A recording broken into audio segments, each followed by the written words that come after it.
So people have been wondering where I've been. I've been regenerating. You don't understand what that means? Then just listen to this. The wordplay, that's the average man's vertebrae. Shout out to my 10 tribe partners, baby Bordelay. When we combine, they considering us a mass threat. Blacks, natives, Mayas, Incas, and the Aztecs. You think it's far-fetched? You got to be kidding me. These same niggas saying Santa sliding down they chin. Look. When it comes to justice, they just ignore us. But watch everything we do through the eye of horrors. It's piss for us, where we at, but where they at is gorgeous. I'm setting flames to these churches with Caesar Borgia. Got the duty of man, camp down in Georgia. Hold it down, keep the faith, the Most High is gonna reward you. I don't beef with my Hebrew peeps. I keep a cordial from a chosen stock, and you not, sucks to be you. Yeah, the number is significant. When Satan's running wild, I'm trying to focus on my discipline. Moving like a whirlwind, I'm fighting till the world wins. To understand what that means, it's Isaiah 45:17. Aristocrat genes, kings and queens, but these Edomites be pulling our strings. I cut the cords in 94, avoid the bull like a matador. But if it's beef, I got an army of carnivores. Ric Flair, figure four, doors up the heads. I got the gird with the drip, and it's matching my friends. I'm not friendly. I was taught to prove a friend. I'm set apart and don't give a damn about trends or your timelines, your Bentley or your high rise. Detonate your enterprise, it's full of lies. Pull up and stop and bust more shots. And when I do, it be a genocide like Pol Pot. And that's real history. Show me a white Jew, I solve the Bigfoot mystery. It's not happening. You stuck in the case of fatal attraction. Both action with the words of the Lord when I be rapping. Catch your breath. Line your target up. People need you. Let's go. Cry loud. Cry loud. Yeah. You wreck like the TV. Heathens can't see me. Your rhymes is like BC's. Favorite candy Reese's. Free the KJV. Stocking up on ammo. I've been paranoid lately. SPLC. Got them hating on me. With verbal energy. Of our captors draining our energy. Yeah. That's why I got this Hennessy. 2 to 2/3. We gon' toast to your memory. Most definitely got the recipe. Expertly snatch the souls of my enemies. The rest be running like they centipedes. I keep the law, fear the Lord, solidify my legacy. Tranquilo, just let it be. You lost, trapped in a maze like Frank Beverly. Change the time like Pope Gregory. You want the truth? Say the word, we'll pull up at your residency. Valhalla, but more heavenly. End of the road, truth be told, we inherently are the chosen, north and south and the woven. Hit you with 10 like the Rosen. You know when mouth got your ears smoking. Come Yasha Allah, we live and die by the smoke. Matthew 19, verse 28. And Yahushua said unto them, verily I say unto you, that ye which have followed me in the new generation, when the Son of Man shall sit in the throne of his glory, ye also shall sit upon the 12 thrones, judging the 12 tribes of Israel.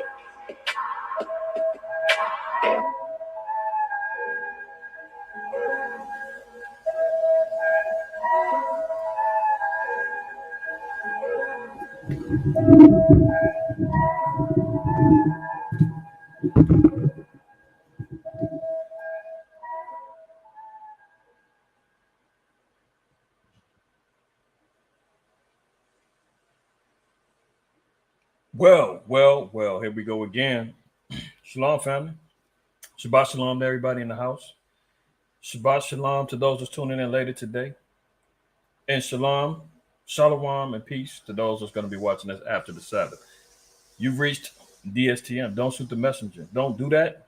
Don't you do that. DSTM, don't shoot the messenger. Episode 227. All praise, honor, and glory to the Most High, Yahweh, man. Hopefully, everybody's doing well today on the Sabbath, man. I'll tell you what.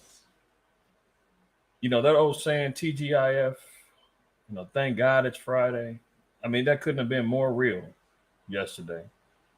And I know we're probably thinking that every week.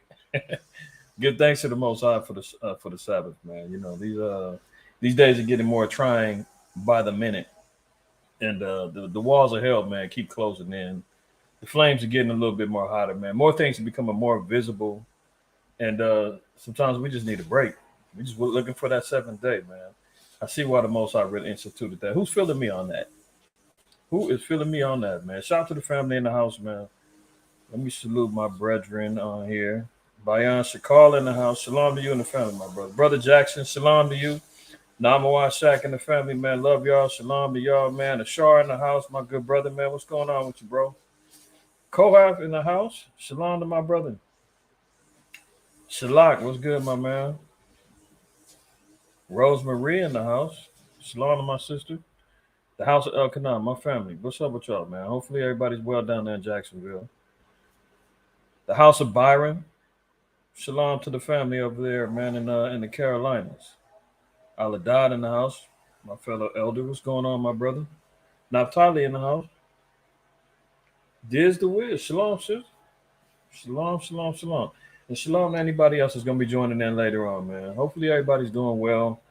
And, like I said, man, if you feeling me on the Sabbath, man, blessing of the Lord, man, and we made it, man, throw a 7 in the chat, man. Let's move on one accord. Let me know that I ain't the only one out here, like, dying for this day of rest. And it don't even be rest because, you still be working.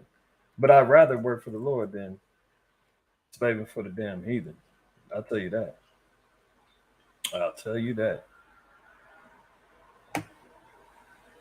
Let me make sure everything's solidified here. Urban Brood in the house. Shalom, shalom, shalom. All right, I ain't alone. Oh, them 7s is coming heavy. Them 7s is coming heavy. I know that's right, y'all. It's like that. It is like that, But we suffering for righteousness' sake, We suffering for righteousness' sake. Let me stop this screen over here. Let me share another way. Let's look at the scripture together so we can really feel it together. 2 Corinthians 1:5 says, "For as the sufferings of Hamashiach abound in us, so our consolation also aboundeth in Hamashiach, in the anointed, in Christ," right?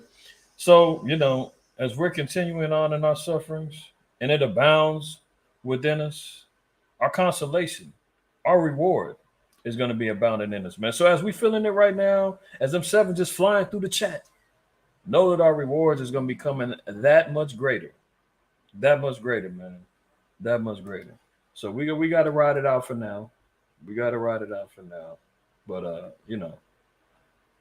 and what's the sufferings of Christ?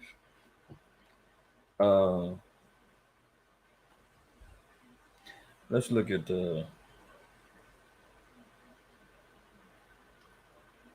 verse 18 of St. John, and we'll read down. Actually, we'll read 17 on down, right? So St. John 15:17 says, "These things I command you, that you love one another." I mean, that should go without saying, but you got to look into the spirit. Why did Yahushua said this? I got to command you to do this. What do you think? What do you think the problem was? I mean, when the disciples were bickering amongst each other, man, and Yahushua had to say, man, if your brother offend you, forgive him 70 times 7. But man, even they had little quarrels and bickerings, and they said, man, Yahushua, man, your brother offended me, man. How many times we got to forgive him? I mean, how many times before I got to cut this man off? How many times before I can lay hands on him and bust him upside the head? And Yahushua said, man, slow down. You can't do either. What you need to do is, and I got to command you to do this, is to love one another. That's part of the suffering, Yahushua. Man, you see our people, man, and you see what's going on in the world, the mind state of our people, man, the cursings that's befalling our people, man, the ridicule that we receive for walking in the light of Christ, going against the grain, choosing a narrow path, and how much hate, how much vitriol, we get because of that. You see what goes on in the Israelite community, a lot of crabs in the barrel stuff that be happening. The Lord said, I got to command you to do. That's part of the sufferings of Christ. That's why the Most High even said he's long suffering. So that's part of our sufferings as well, right? Verse 18, it says, if the world hate you, ye know that it hated me before it hated you. So Yahushua said, but I'm not doing nothing, didn't go through anything that you're not going through. So don't feel special. He paved the way for us to see what it's going to be like walking and living in this truth, man. Being isolated away from the world. And he said, know that they're going to hate you. This is a primary scripture, man, that the Christians conveniently skip over. You know, they're too busy trying to be embraced and loved by the world. They want to love the world. They want the world to love them back. They want all types of people involved in this thing. No. The analogy is always used. Well, if Christ loved everybody, why did they put him to death? Why was he and the disciples being chased out of towns? Why was he being constantly questioned and ridiculed and being looked at as and charged with sedition against the Roman government? Because he was a revolutionary, because he went against the grain, because he wasn't saying things that everybody wanted to hear. So Yahushua said, man, listen, if the world hates you, you know that it hated me before it hated you, man. So Yahushua clearly let it be known. If you're going to walk in this truth, hate comes along with it. So embrace it. I know it's hard, but at the same time, it's a stripe and a badge of honor when you know that you're being hated on. The Lord said, you're doing something right. If they hate you, you're on the right path. You're walking in Christ, right? Verse 19, if you were of the world would love his own. So clearly, those of us that's locking in DSTM and MOTC and all the other congregations that's moving in righteousness and keeping the commandments and raising up the lost tribes of Israel, man, the Lord said, if you were of the world will love his own, man. If the world is embracing you and everybody, they don't see the difference between what you're doing and what you're preaching and how you're living. If they can't see those lines, if they're blurred and they coming in embracing you and loving you and involving you in worldly activities and everything, you ain't doing it right. Something ain't right in the formula. Because the world is only going to love its own. The world is only going to embrace its own. The world is only going to accept some of the follies and the false doctrines and things of that nature. And that's when you got to pump the brakes and say, look, I'm too readily accepted by the world. I mean, this is what's going on. Reading on, it says, but because ye are not of the world, but I have chosen you out of the world, therefore the world hateth you. That's part of the sufferings of Yahushua. Being pulled up out of the world, out of your comfort zones. Even in Luke, the 24th chapter. Is it Luke 24? No. I think it is Luke 24. But anyway, when Yahushua had instructed the disciples, he said, look, he that hateth not father, mother, brother, sister, wife, yea, in his own life also is not worthy of me. When he said hate, he means to love less. You got to be able to prioritize the things that are of most importance. And it's got to be number one, the Most High, Yahushua, you, your family, so forth and so on. That's being chosen up out of the world. So when you make them sacrifices and we make them sacrifices, you can't deny your calling. The Most High said, I chose you out of this. We didn't choose the Most High and Yahushua. We didn't choose to wake up. I'm speaking for myself. I didn't choose to wake up. I wasn't, on this destined path that I got to find out who I am. Eventually, that spirit manifested within me. My path, I understood it as time went on. But I definitely was chosen out of the world. I wasn't looking to find some place to belong and all of the other stuff. That's how I know that I was chosen out of the world. I didn't even own a Bible when I got the truth. You understand? But I line up events in my life and I could see where, why, and how the Most High preserved me, brought me in, whipped my butt on certain instances to where he said, okay, now it all makes sense. So when you get pulled out, we get pulled out of that world, know that everything in the world is going to turn on you.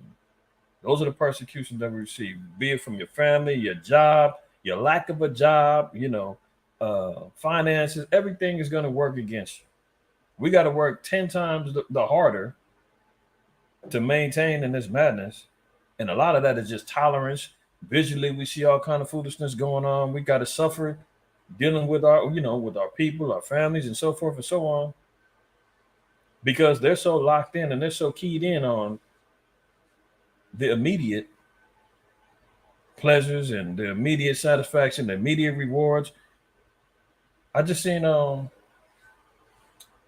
on the news yesterday.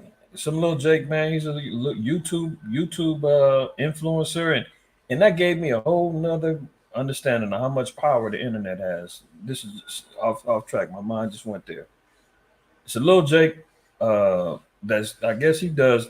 I don't know what he does. He plays video game and talk on some other little social media, Twitch, and they be streaming, playing games, and inviting people in their house and doing all kind of interview, whatever the little dude does. But anyway, he did a PlayStation 5 giveaway in New York. I don't know if some of y'all seen that. Thousands and thousands of teens and kids and quote unquote young adults flocked to uh, I think it was a park. I forgot. It wasn't Times Square. It was somewhere in New York. The thing went haywire. This shows you how much influence the internet is, and these foolish, influencers have. For Jake to go in there and talk about he's going to give away a video game. I mean, how great is the idol known as PlayStation 5 that thousands of kids are willing to go risk it all to go get this video game system?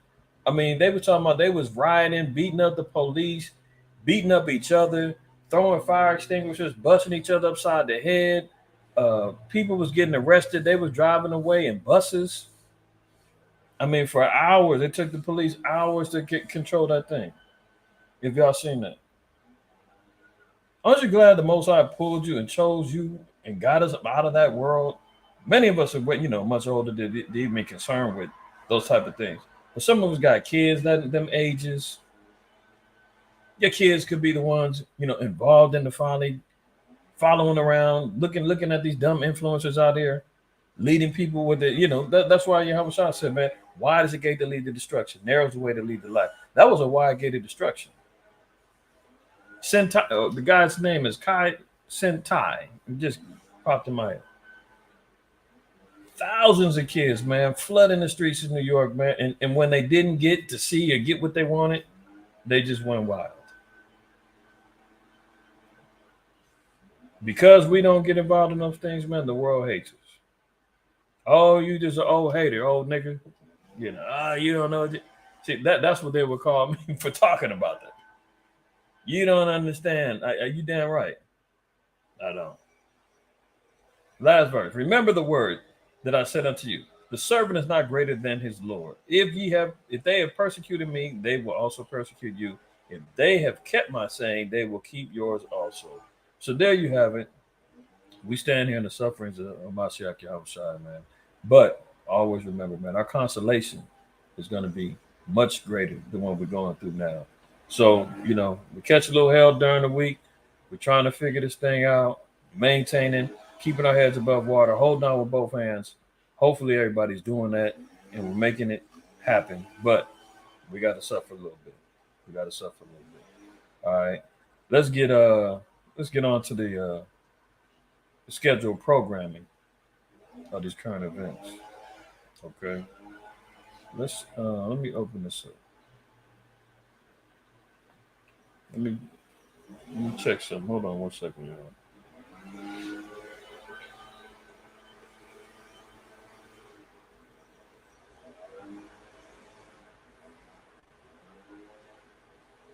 Make sure all is well.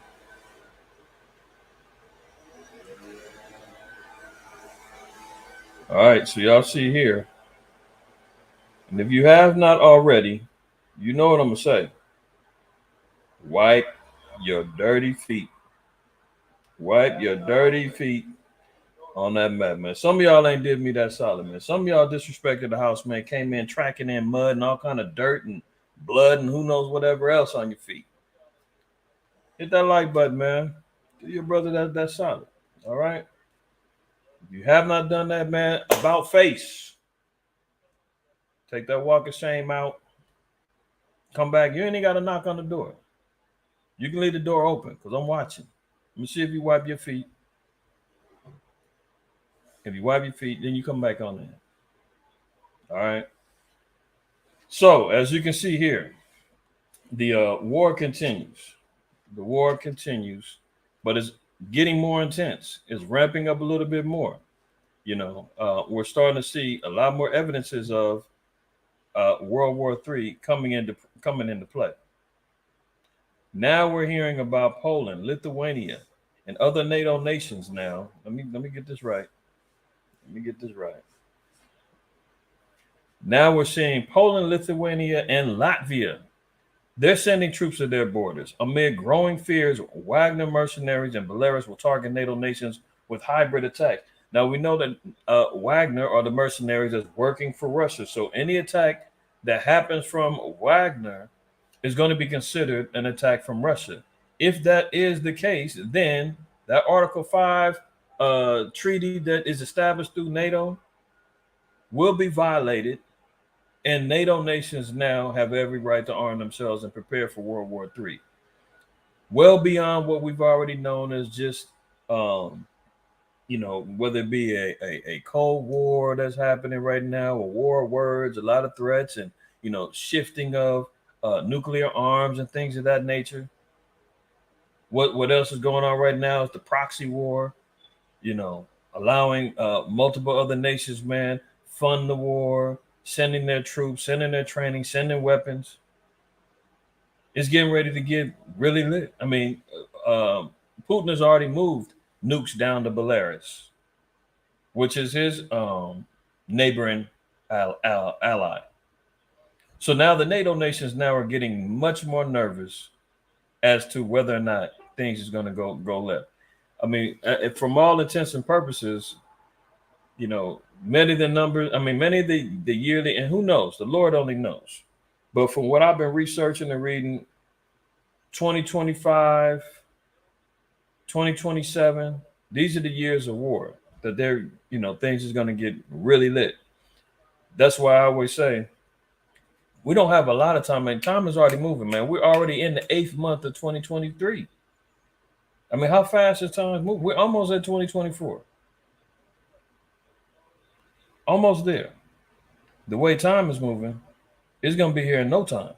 That's why IQAhmath, when he said, man, the time's going to be cut short for the elect's sake, that means time is going to be moving a lot faster. Things are going to be happening at much more rapid speed, and we've got to keep up. We got to keep up, man. The white man got so many damn distractions and so many anchors on our legs, man, slowing us down, making brothers and sisters, man, lose faith. They're disappearing out the truth. They're confused. They're mixing, matching doctrines, just trying to figure things out and getting lost in the sauce. But you can't do that. So let's look at this. Poland, Lithuania, and Latvia send more troops to their borders amid growing fears Wagner mercenaries and Belarus will target NATO nations with hybrid attacks. NATO nations located along the alliance eastern front are beefing up defenses along their borders amid growing concern over the activities of Wagner Group mercenaries in neighboring Belarus.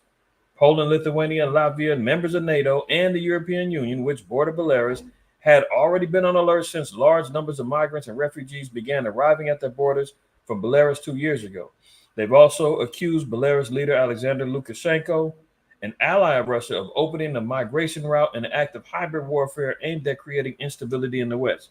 So interestingly enough, the same type of border crisis that they're talking about is happening here in America is what they're utilizing as a form of warfare there in the East. They're talking about Belarus opening up their borders, letting migrants come through.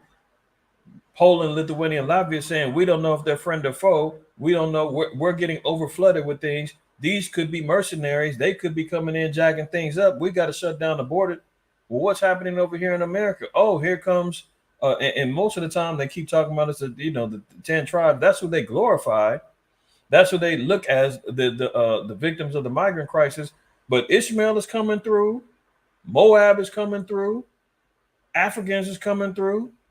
Europeans is coming through. It ain't just the 10 tribes that's threatening the border. That's who they always like to make the poster children of it. But we know. Damn Chinese is coming over here. They're the biggest immigrants in America. Then you still got The Haitians, they coming through. But don't forget, man, Ishmael is flying, or riding and coming over here, sliding through them borders as well.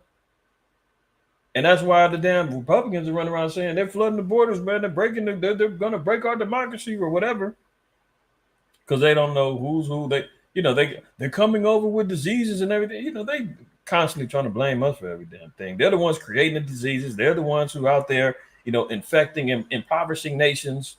They're the ones who's allowing the drug wars to go on, devastating whole countries. They're the ones who are allowing gang warfare to be prosperous. And then they sit back and say, oh, look what they're doing. I mean, classic misdirection. You influence, you allow, one key thing is Operation Fast and Furious with Obama, with them selling guns to Mexican drug cartels, talking about they were trying to trace the weapons. That didn't do nothing but allow them more access to weapons. I just think I showed, some months ago, one of the cartel members had a Javelin missile launcher that was supposed to go to Ukraine. How did they get it down there in Mexico? We all know about the CIA and the drugs being dropped into our communities. I'm pretty sure I showed y'all the history in the article about the professor out of UCLA. They're the ones who actually created crack rock. They were teaching monkeys how to smoke crack. It wasn't some jakes up in Oakland figuring out how to add baking soda and everything else, man. Negro, yeah, we wicked as hell, man. We know how to do some, but somebody had to show these jakes, man, how to. Oh, if you add baking soda, you cook it this way, like you in a laboratory. Hello, how you bubble up something? Man, that didn't come. Jake didn't just figure that out. They got that knowledge from them. So here they are destroying whole countries and destroying whole, cities as usual. I mean, the white man is a damn locust of the earth, man. He come through and destroy every damn thing. And here you go. So now they're talking about hybrid warfare happening and creating instability in the West. So NATO joining in, very much a possibility, and it can go down at any time. Russian drone strikes target Odessa grain stores near Romanian border as Kremlin threatens World War III again by veering dangerously close to NATO members. So we talked about this in the last couple of weeks regarding the famines, the incoming famines that's happening, the grain exports being shut down. When Russia cut off their agreements to allow Ukraine to continually send out their grains.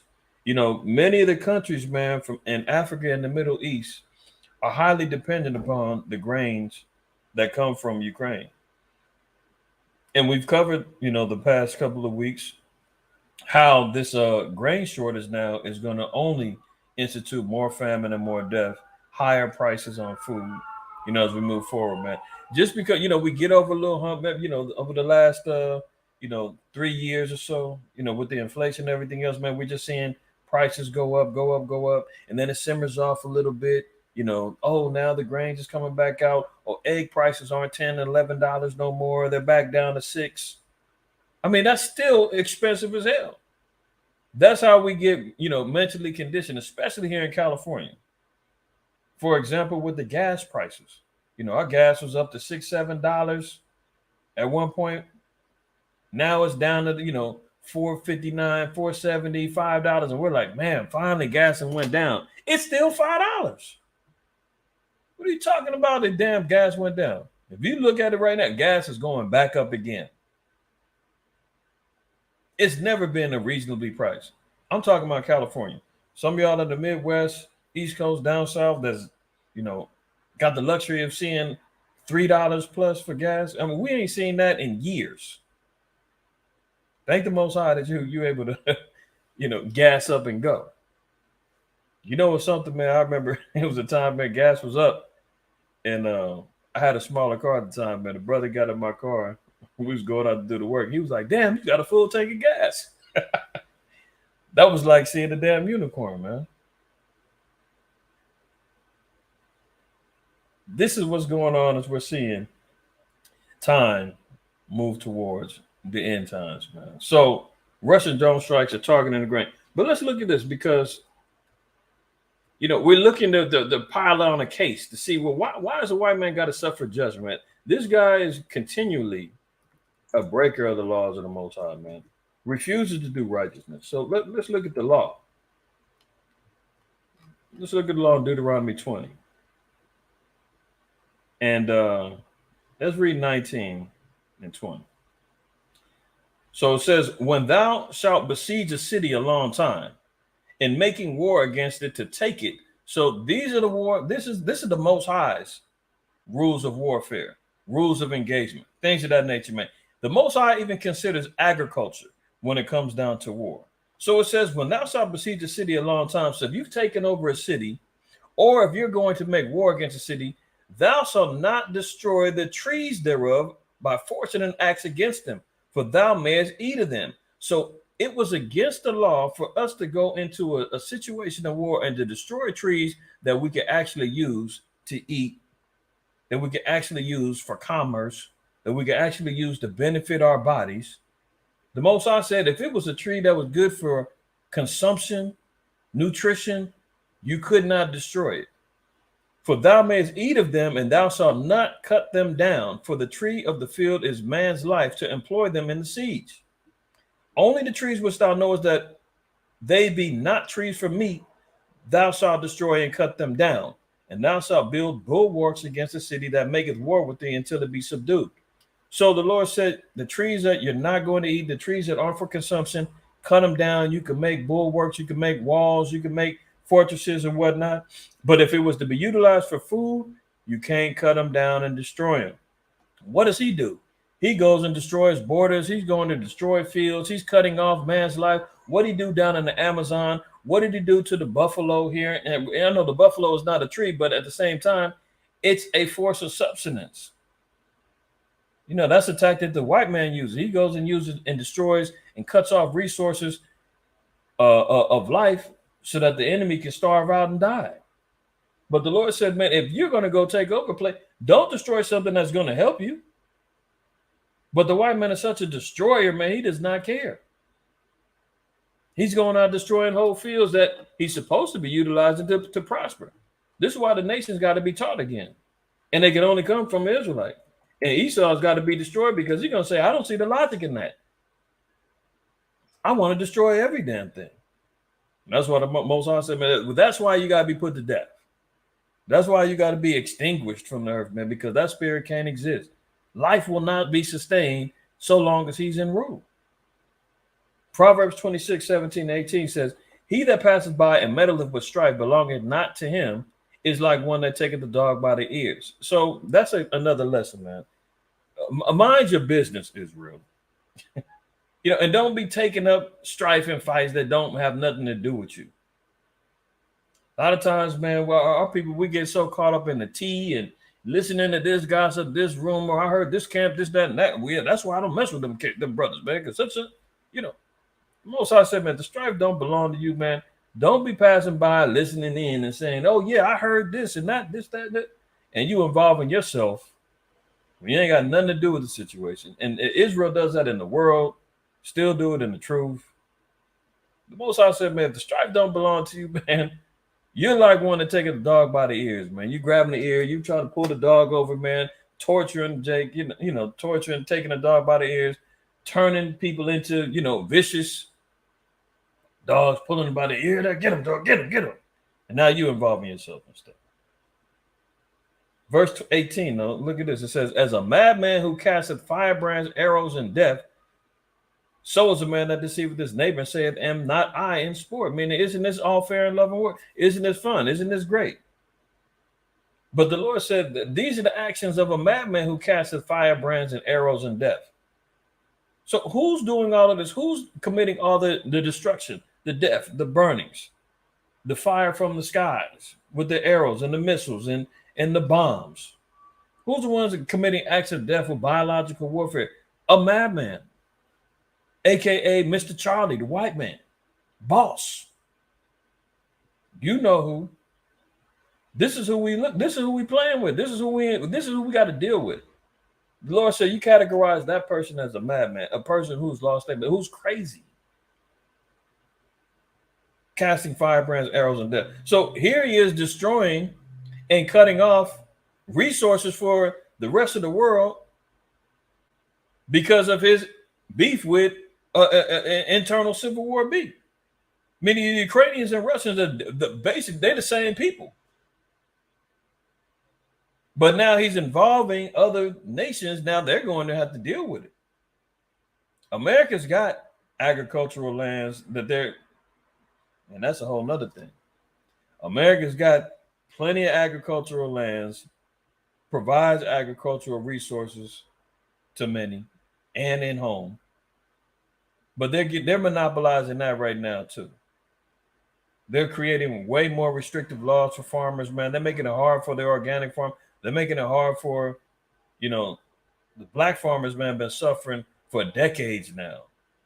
Since the days of sharecropping, man. The black farmers, man, like 10 years ago or longer than that, had to sue. They won a suit for billions of dollars because of, racist practices with them and their farms. And to my knowledge, they still ain't got paid yet. They won the lawsuit, man. The white man just keeps kicking the can down the road, making excuses, stalling for payments, reinstituting laws. And now you're seeing why Bill Gates is buying up farmland. There's a mysterious group that just bought some major amount of acres by the Naval Air Force.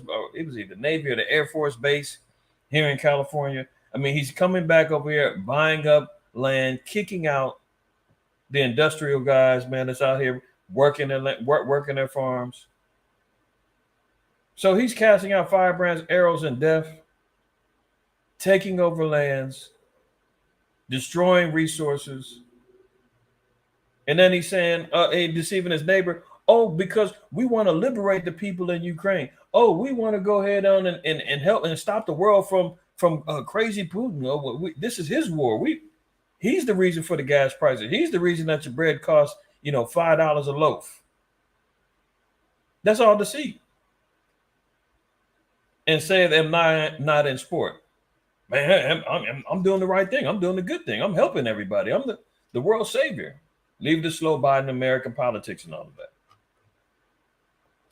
When they're all in bed with each other. I mean, literally.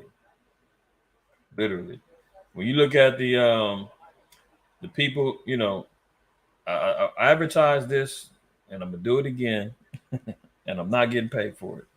But south of the border, again, that documentary, I don't know if anybody got a chance to catch it, but there's a scene in that movie where the president of Argentina is trying to address their economic situation. And he's meeting with George Bush Jr., baby Bush. And he said that the advice that George Bush gave him was, if you want to increase your revenue, you got to start a war.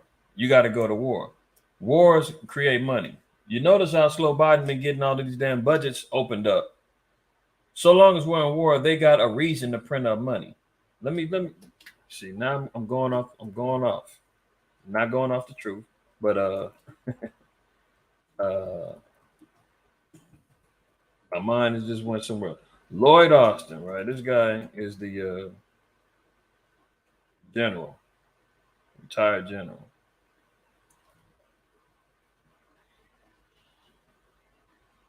And he serves as a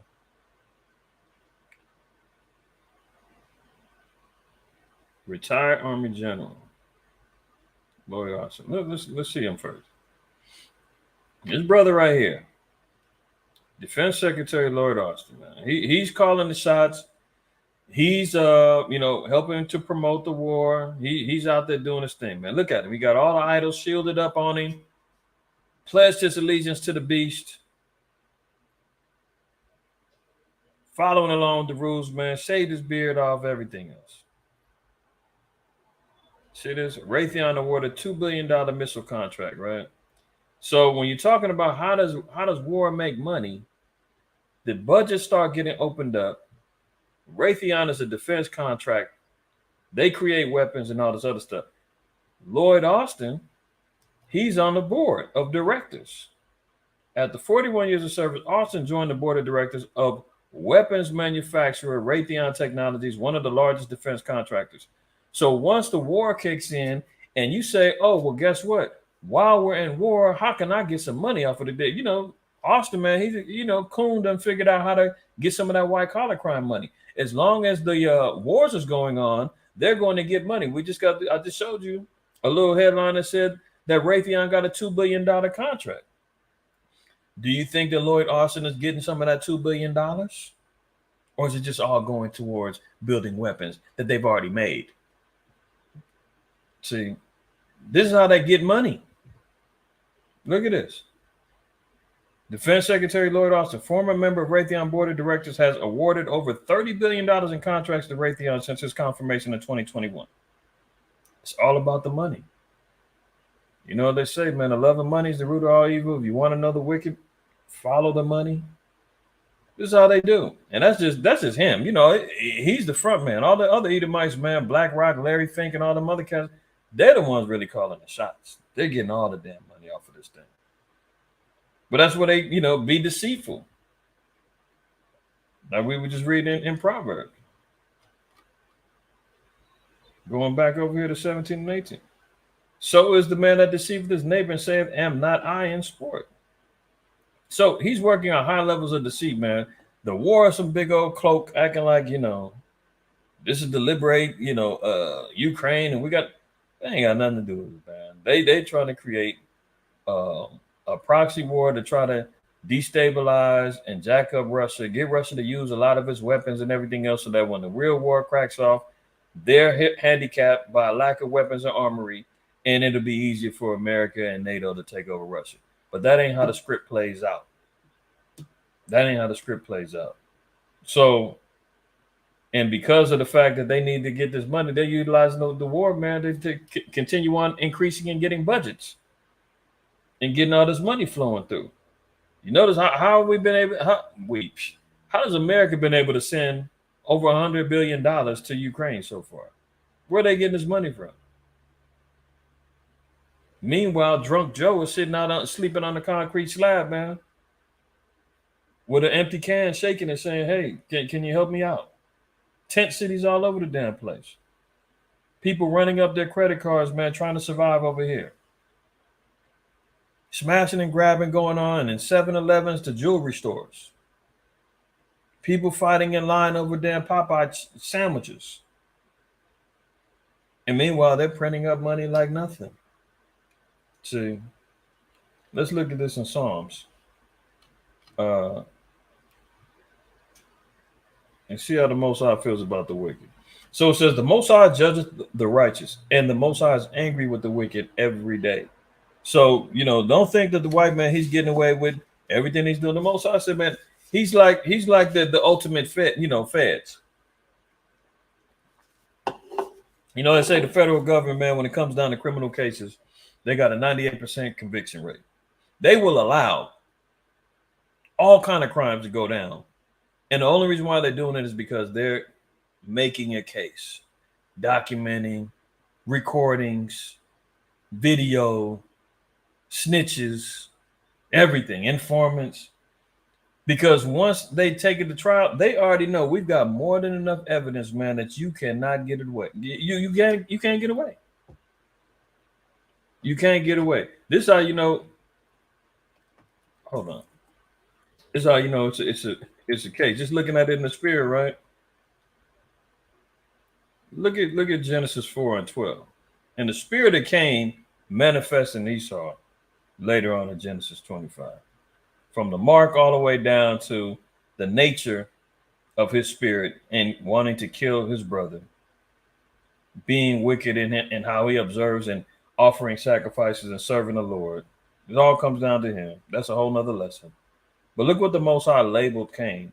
And now we see that same type of spirit, man, manifesting in the white man. Genesis 4:12 says, when thou tillest the ground, it shall not henceforth yield unto thee her strength. So this is how you know, man, the white man is not agriculturally sound. You know, he's a caveman. Everything in agriculture, man, he stole and he learned from others.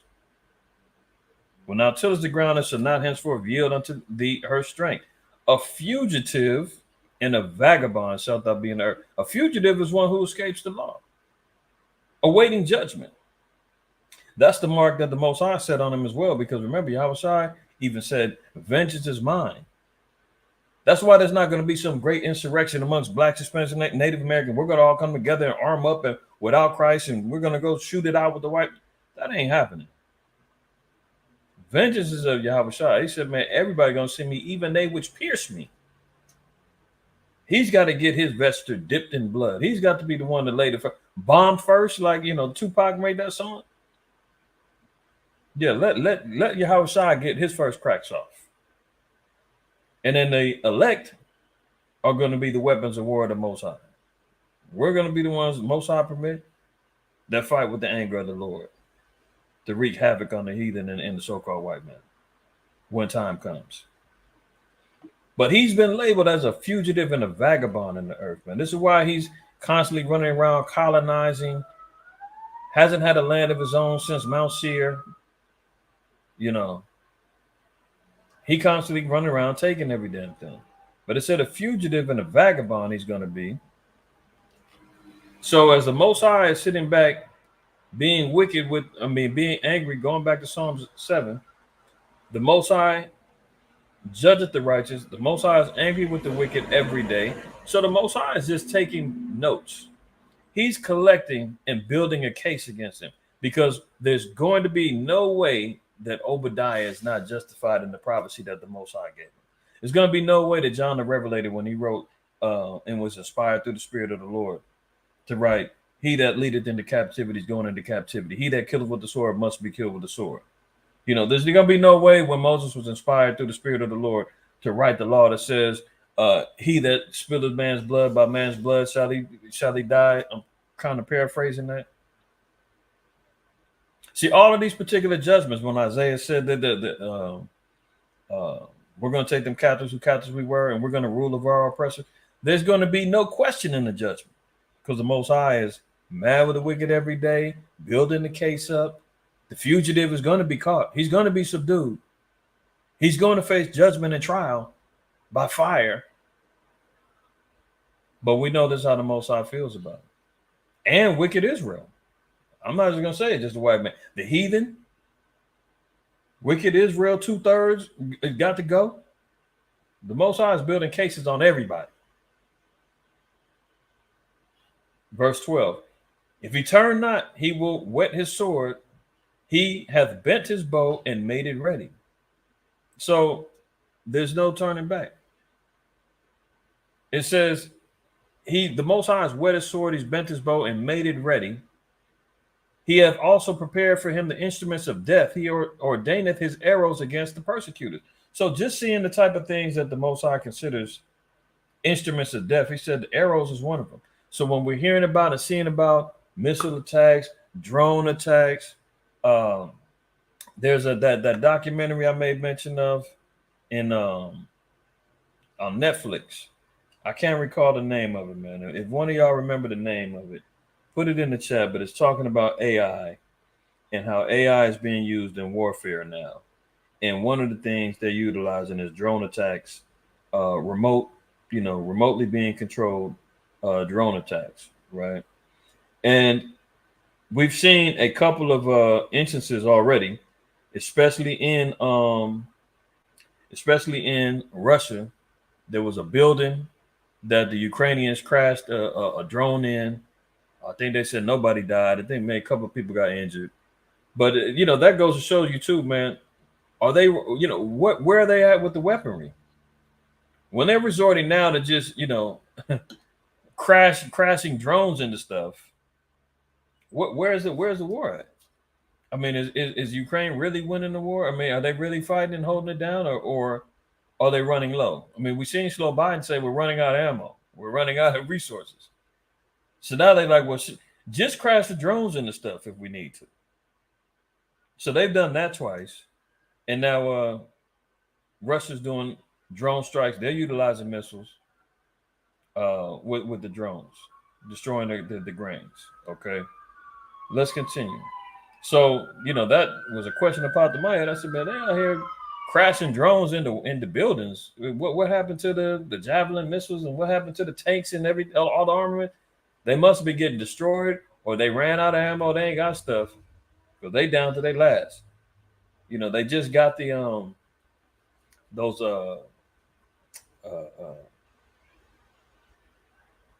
cluster bombs and they tried those. They got to slow down on that, because Russia was like, man, use them again. We're going to take that as an act of a nuclear war, and we're going to bomb the hell out of you. So that's kind of slowed down too. So let's see where everything else goes. Poland puts NATO on alert after Belarus violates airspace, sparking hybrid warfare fear. So this was just another headline. Before it said it was just Poland, but now they also were saying Latvia and Slovenia, they joined in on the fray. So multiple nations now, not just Poland. And they said NATO be on alert. So at any particular point in time, man, NATO and the EU can push the panic button and a false flag jump off, and boom, we're at full scale World War III. So we got to stay vigilant, stay aware, and be on guard, because that is only going to mean everything's going to get turned up worldwide. Here we go. Drone wars. Russian warship blown up by kamikaze Ukrainian drones. See, there they go again. Kamikaze. They're crash landing drones now. Is that because they're running out of armories? Who knows? But now they crash this drone into this warship. What's going to be? You hear they see in the latest humiliating blow to Putin. They ain't had no damn humiliating blow. If you really look at many of the other headlines, they're talking about how Ukraine is getting lumped upside the head with this Russian offensive, and they're begging for help because now Russia's starting to step it up some more. They're getting ready to really start wiping cats out. So a bomb or a drone hits this warship. We'll see how Russia reacts to it. If they decide that they're going to step it up even more. Okay. 2 U.S. Navy sailors accused of passing secrets to China. So the spy games, the espionage is still panning out. There's been hack attacks pointed at China. So the washpot, man, he's still going on, carrying on with his involvement and wanting attention for. It's almost like, man, all these nations are vying for the attention of the Great Horde, man. As much as America gets invested in this war with Ukraine, it's almost like China's got to do something. Say, hey, don't forget about me. Hey, look over here. And as soon as they look at China, here goes North Korea over here, slapping her on the butt, saying, what about me? I'm launching missiles at you too. This is how you know, man. This Great Horde, man, and this beast system that America is in control of, and the nations that are in cahoots with him, they're all vying for his attention in the wrong ways. So two U.S. Navy sailors are accused of passing secrets to China. 2 U.S. Navy sailors based in California were arrested Wednesday in separate cases and accused of passing sensitive national defense information and military secrets to Chinese agents in exchange for money, the Justice Department announced on Thursday. Well, see, if these soldiers, man, if they was getting paid, if they was getting taken care of by their oppressor that they pledged their allegiances to, man, maybe they wouldn't have needed that money. No, but they got billions to go send to Ukraine, no problem. But if their own soldiers, man, is starving, or their own soldiers, man, selling out for money, and anybody can be enticed by money. We know that the love of money is the root of all evil. But, everything is for sale, as they say. So the agents in exchange for money, the Justice Department announced Thursday, the charges come at a time when the United States and China are struggling to continue mutual suspicion and preserve longstanding economic ties. So, this is the classic interaction between China and the U.S. It's like the analogy of two people who are so-called partners, but they don't trust each other. They're shaking each other's hands, and they got a hand behind their back, and both of them got either pistols or knives, and they're saying, "Hey, nice to meet you. Hey, yeah. How's the family?" And they're wondering who's going to pull out first.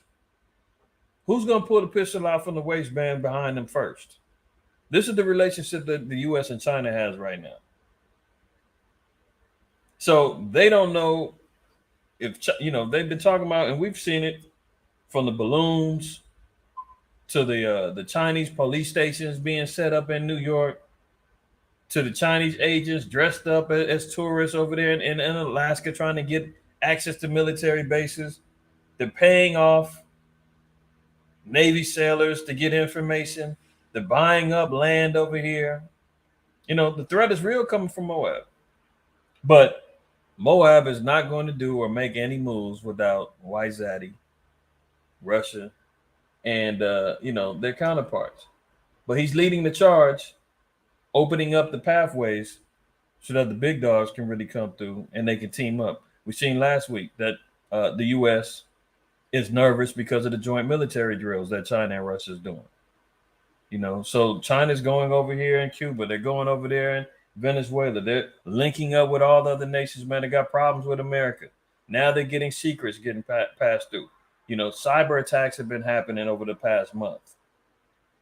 So the infrastructure of America is really getting jacked up because they're too busy smoking weed in the White House, doing mushrooms, somebody, playing with their nose, snorting a little bit here or there, corruption coming down the Biden household. But they want to flood the news with, Trump got more indictment. Trump got charged with more. Trump. I mean, they literally are using the proverbial Trump card. Anytime things start going left, anytime things start going bad for America, who do they roll out? The Trump card. And he becomes the focus of everybody's attention. Hey, did you see Trump? Trump's still out there. Trump this, Trump that. And he loves the attention. So they know. Use him and get him to be the one that gets everybody distracted. I mean, nobody give a damn about Trump. We already know. They not finna let him be the next president again.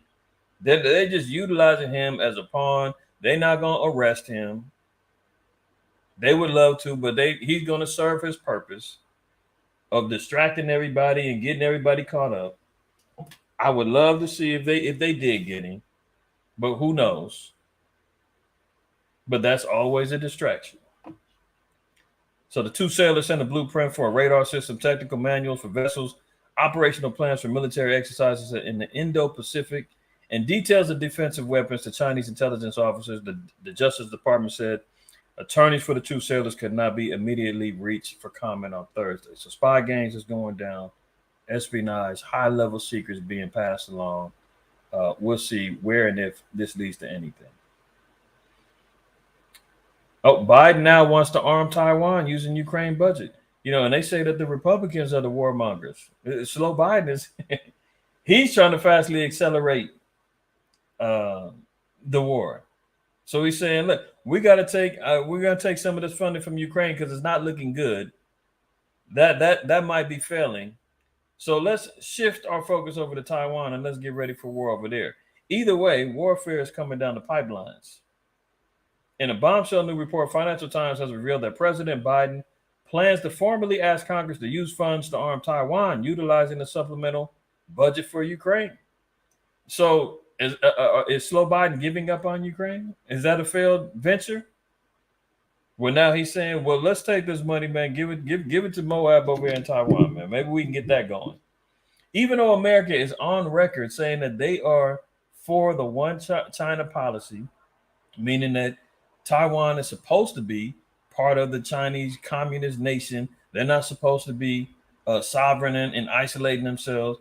Everything that China is saying is the reason why they want to establish a stronghold on Taiwan. America agrees with it, but because of their diplomatic ties with Taiwan and the business deals, they're saying, yeah, Taiwan's out of pocket, but guess what? We're making money with them.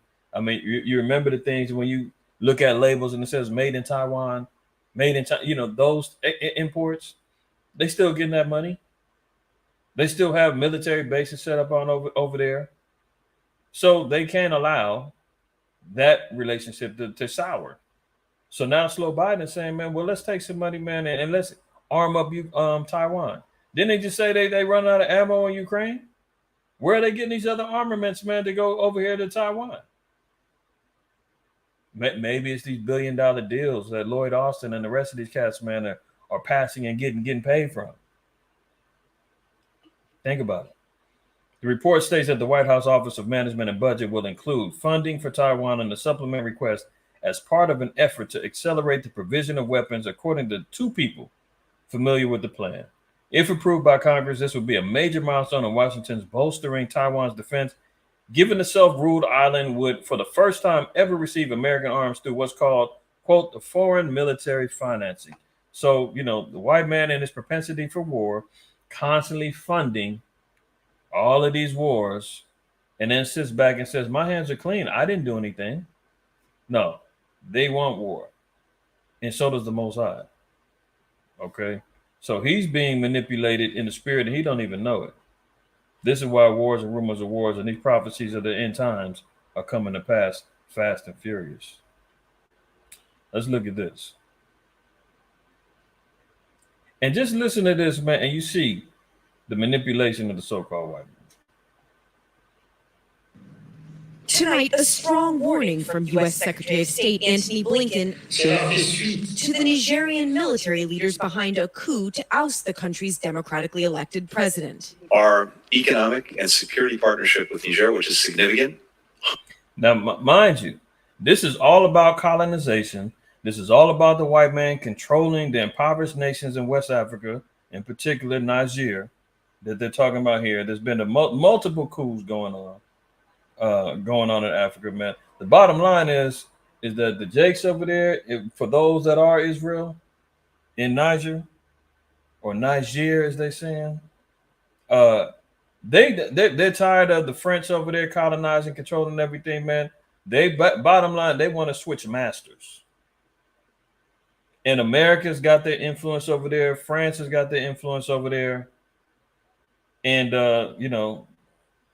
the people in Niger, they're trying to establish a whole new leadership over there. So they get the coup going on because they want to oust out the quote unquote democratically elected. No, he's a puppet. These are all military leaders, and these are all leaders, man, that the West implements in, and they allow to rule. Look, if you look at the guy, hundreds of millions of dollars. You look at the guy who is the Our president right now. economic and security partnership with Niger, which is significant. Sluggy, I'm talking over. Let me let this play. It's only a minute and 30 seconds, but I'm gonna let this go. Country's democratically elected president. Our economic and security partnership with Niger, which is significant, hundreds of millions of dollars, depends on the continuation of the democratic governance and constitutional order that has been disrupted. The head of Niger's elite presidential National Guard declared himself the country's new leader 2 days after his force. Hold on. Oops, my bad. Tonight, a strong economic and security partnership with Niger, which is so Anthony Blinken, he comes out and he says, our economic partnership with Nigeria, this is going to heavily depend on whether or not we give you niggas money, lack of better terms. If you want our money, you better calm down and let us continually have our democratic leader, our elected leader, our puppet rule over you. You want this money, then you're going to fall back and do what we tell you to do. Significant, hundreds of millions of dollars, depends on the continuation of the democratic governance and constitutional order that has been disrupted. The head of Niger's elite presidential National Guard declared himself the. Now look at all the brothers in here. In this office, these are all citizens of Nigeria. This is the brother, man, who took over the coup, right? Country's new leader 2 days after. Now, look at this guy, and look at this guy. Do they look like they're native? Not to say that he isn't, but I mean, I'm looking at just the physical features, man, the phenotypes, man. This guy look like he might be, a little Arab mixed with black. Who knows? But he don't look like he was part of this nation. But he's the president right now. They just booted him out. and they got him in the house. They told him, man, go home. You're out of power here. This is how you know, man, when they set these puppets up in here, they did the same thing in Central America. That's why I said that documentary, man, South of the Border is very important because they show and they do the same thing. I think in that documentary, man, they said that the first time they had an indigenous president in Ecuador was like in the early 2000s. We're talking about the whole country of Ecuador, man, never had an indigenous person, a person native of the land, a true indigenous tribesman leading the country until like the early 2000s. All since then, man, they always had some damn import from Spain or some import from America. You know, no native person was leading until then. And here you see this guy. He don't look too much like the natives there. But let's continue. After his forces detain President Mohamed Bazoum, who remains alive inside his residence. The U.S. government has not designated this a coup, a label that would halt more than $400 million of U.S. See, the U.S. isn't labeling it a coup yet because they're trying to see if they'll turn around and get this money. They're basically saying, look, we're not going to label it a coup yet unless you guys just outright refuse our money and our aid. Once you do that, all bets is off. We're going to give you some time to think about it. You know, it's always what he says goes. It's not a coup until he says so. It's not a pandemic until he says so. The arrogancy. You see all these jakes in the streets, man, they're saying, yes, it is. U.S. aid, along with some U.S. military support, at a time when Niger is the strongest. Oops, hold on, my bad, y'all. Tonight, one of the world's in clear jeopardy. The fight against a growing threat. At a time when Niger is the strongest. Look who's involved all the time, man. Look at him. White man is always in the midst. And this is the shame that happens, man, because these jakes are all dependent upon this man of war, always dependent upon a man who's going to live by the sword. He got to teach jakes, you know, all these military tactics, give them all of this military equipment and armaments and get them all set, because now what do they got to do? After they colonize, they got to come up in there, man, and then start training how to defend, and you're going to be utilized as our own puppeteer army. Is the strongest international partner in the fight against a growing threat from terror groups in West Africa. That support is in clear jeopardy as a result of these actions. This West African nation is one of the world's poorest, but it boasts uranium mines valuable for energy and nuclear production. Oh, you hear that? One of the poorest countries in West Africa. And we know our people came from West Africa. I'm not saying everybody in Nigeria is Israel, but we're scattered throughout the four corners of the earth. We definitely have settlements in them areas.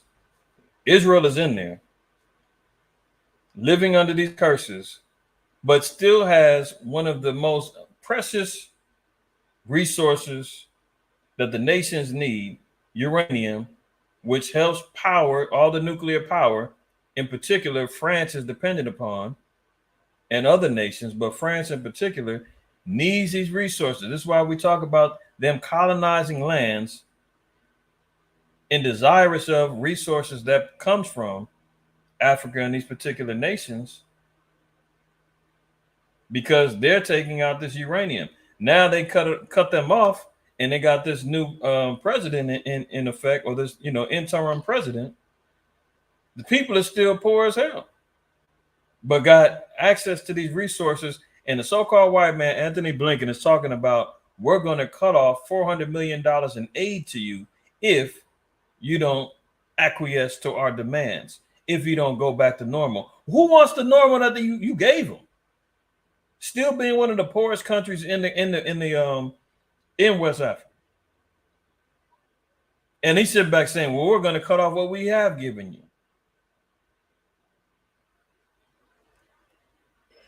Making it an attractive target for nations and terror groups looking to exploit the people and the resources here. The Russian mercenary Wagner Group has not had a presence here in Niger, but the concern is they may try to exploit this power struggle to move in and expand their reach in West Africa. Jose? Oh, look at that. So now they're saying, oh, the Wagner Group might come on in and start taking advantage of the people. Well, let's see. You look at here. Here's the people of Niger, right? See these flags? These are Russian flags here, in cahoots with their own flags. If anybody speaks French, let me know.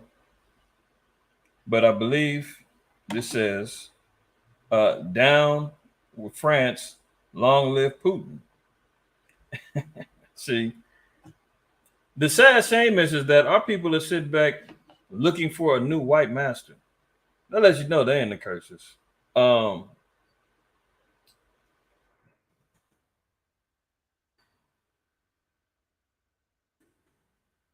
on. French colonies in Africa. This is how long, man. We dealing with the white man, him in control of the earth, the fatness of the earth or whatnot, man.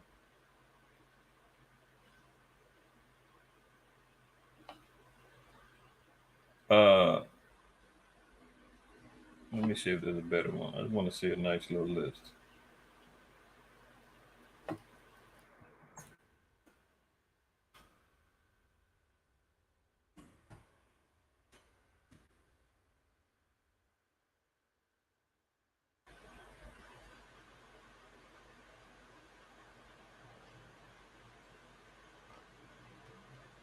Let me see if I can just get a flat out list. This ain't getting to me. Or we can look at the map.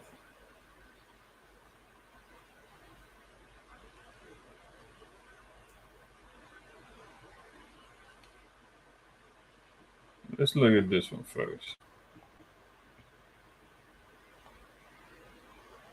These are all, it said former French colonies in West Africa. This does not mean that these former French, they have not given these lands over to the people, man. Burkina Faso, this place right here, they just had a coup themselves. Niger over here, Chad, Tunisia, Algeria, Morocco, Mauritania, Senegal, Guinea, Ivory Coast, Togo, Benin, Cameroon, Gabon, Congo. All of these guys, man, all speak French or variations of French, right? These are all the colonies that the damn French have taken. White men have taken. Why? Because they want them resources. They want the labor of the people, you know. And now they're saying, oh well, the Wagner Group now, the Russians now want in. Let me get a couple of scriptures. The nature of the so-called white man is to be a conqueror, man, a colonizer, you know, which is a good term that they came out with in Wakanda or Black Panther and all of that. Micah 2 says, woe to them that devise iniquity and work evil upon their beds. When the morning is light, they practice it because it is in the power of their hand. And they covet fields and take them by violence and houses and take them away. So they oppress a man in his house and even a man in his heritage. So when they came in colonizing all these various countries in Africa, man, the French, they took a man, his heritage, they changed stuff up, they changed the language, they took the resources, they covered the fields, they took them by violence. And now they sit back and say, oh, well, guess what? You're not being colonized anymore because we got $400 million that we're sending to you as aid and military and resource aid. How is that helping when they're still one of the poorest countries in West Africa? Where's the money going? Could it be going to the corrupt politicians that you line up and you send up, you sit up in there, the puppets that you line up in there? That's why the white man's so fake with his his phony sympathy and charity.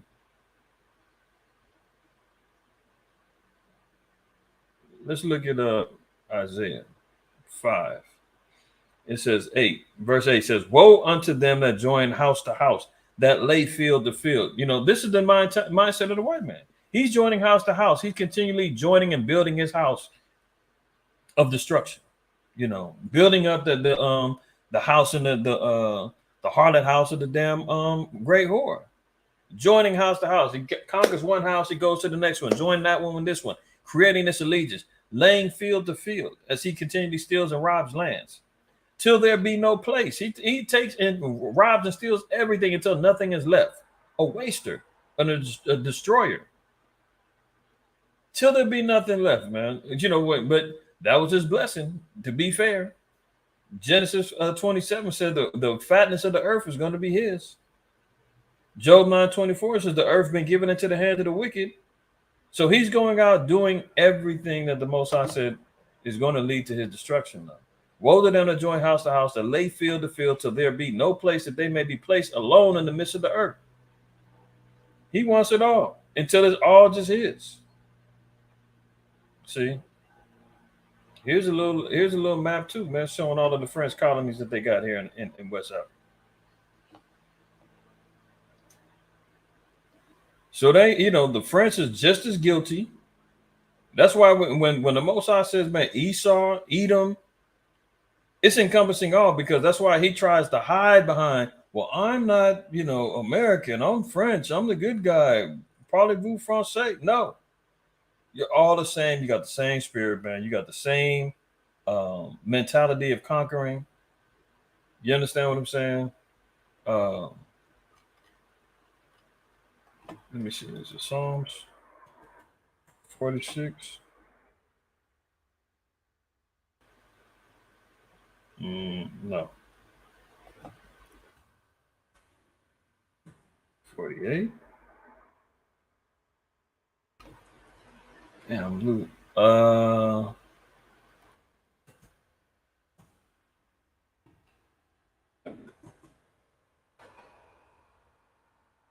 49 and 11. 46, 48, 49. Psalms 49 and 11 says, their inward thought is that their houses shall continue forever, and their dwelling places to all generations. They call lands after their own name. This is the inward thought of the white man. He feels as though he's entitled to all lands. This is why they call it manifest destiny. This is why they call it the doctrine of discovery. These are all things that he's involved himself in. Their inward thought is that their house is going to continue. White man thinks he's going to continue his reign of terror on the earth forever. And his dwelling places to all generations. Wherever he sets up shop, that's where he's going to dwell. His generations are going to develop and build up lands. They're going to be the new colonizers and conquerors. And what do? They call the lands after their own names. Telltale sign. See, when you see on here, French West Africa. No longer is it, you know, any particular countries in West Africa. Look how much land the French have. You see in the green. This is all that. They're one of the biggest conquerors in Africa. One of the biggest colonizers in Africa.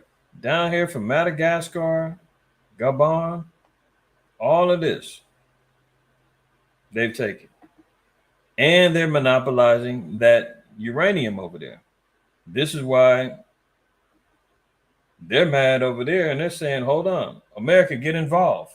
You don't see the French talking. They waiting for the damn white man and the great whore white, the beast system to pop up and say, hold on. America, come to our aid, man. Speak on this. And America comes out and says, hold on. You guys, we're going to cut off the money if you don't act right. But it's primarily a French cotton, you know, a French dominated country. But they still submit to America. See all of these? All of these are the countries, man, that the French got, right? So when we're seeing this, the colonization that's going on, they call the lands after their names. They're breaking the law. We covered that last week. But here's Proverbs 23 and 10 says, remove not the old landmark and enter not into the fields of the fatherless. So we weren't supposed to take over inheritances that was not ours. Colonization wasn't part of our laws. But as a white man, he comes in, he's breaking the laws of the Most High again. removing old landmarks, saying, nope, this is mine now. I'm taking over this.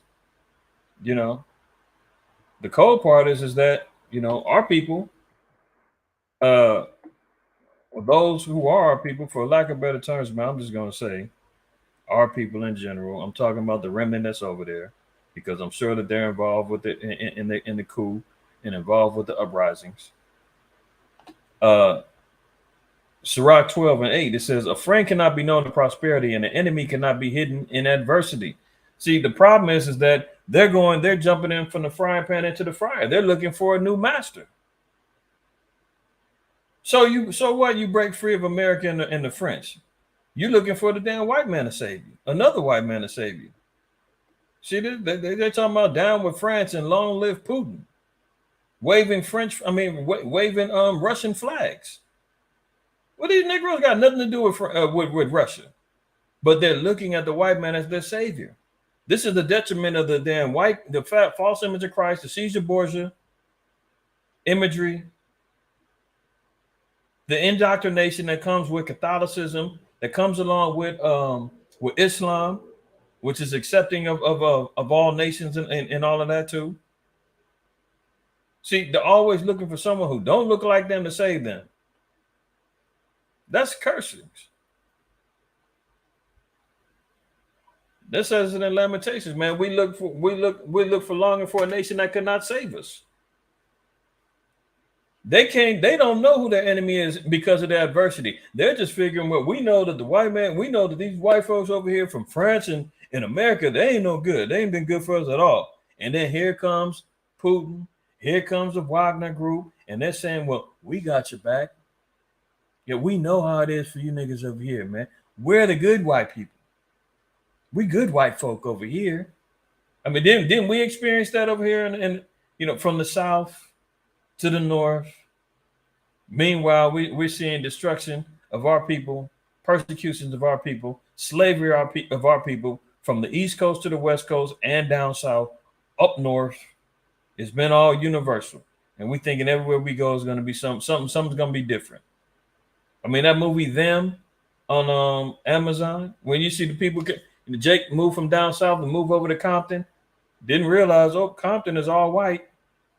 They was catching hell over there too. And you thinking, the West, we heard the West, man, they liberal, man. They love niggas over here. No, same is different toilet. So when adversity is hitting, you don't know who your friends are. They don't know over there in Niger. They thinking, Putin's going to liberate us, man. Another white man's going to save it. How'd that work out so far? Continuing on, it says, in the prosperity of a man, enemies will be grieved. But in his adversity, even a friend will depart. Never trust thine enemy, for like as iron rusteth, so is his wickedness. Lesson to be learned for them. They're going to find out the hard way, but such is life. Though he humble himself and go crouching, here's Putin. I want to help you guys out, man. I got money. I got, access to grain and resources, man. The hell with them.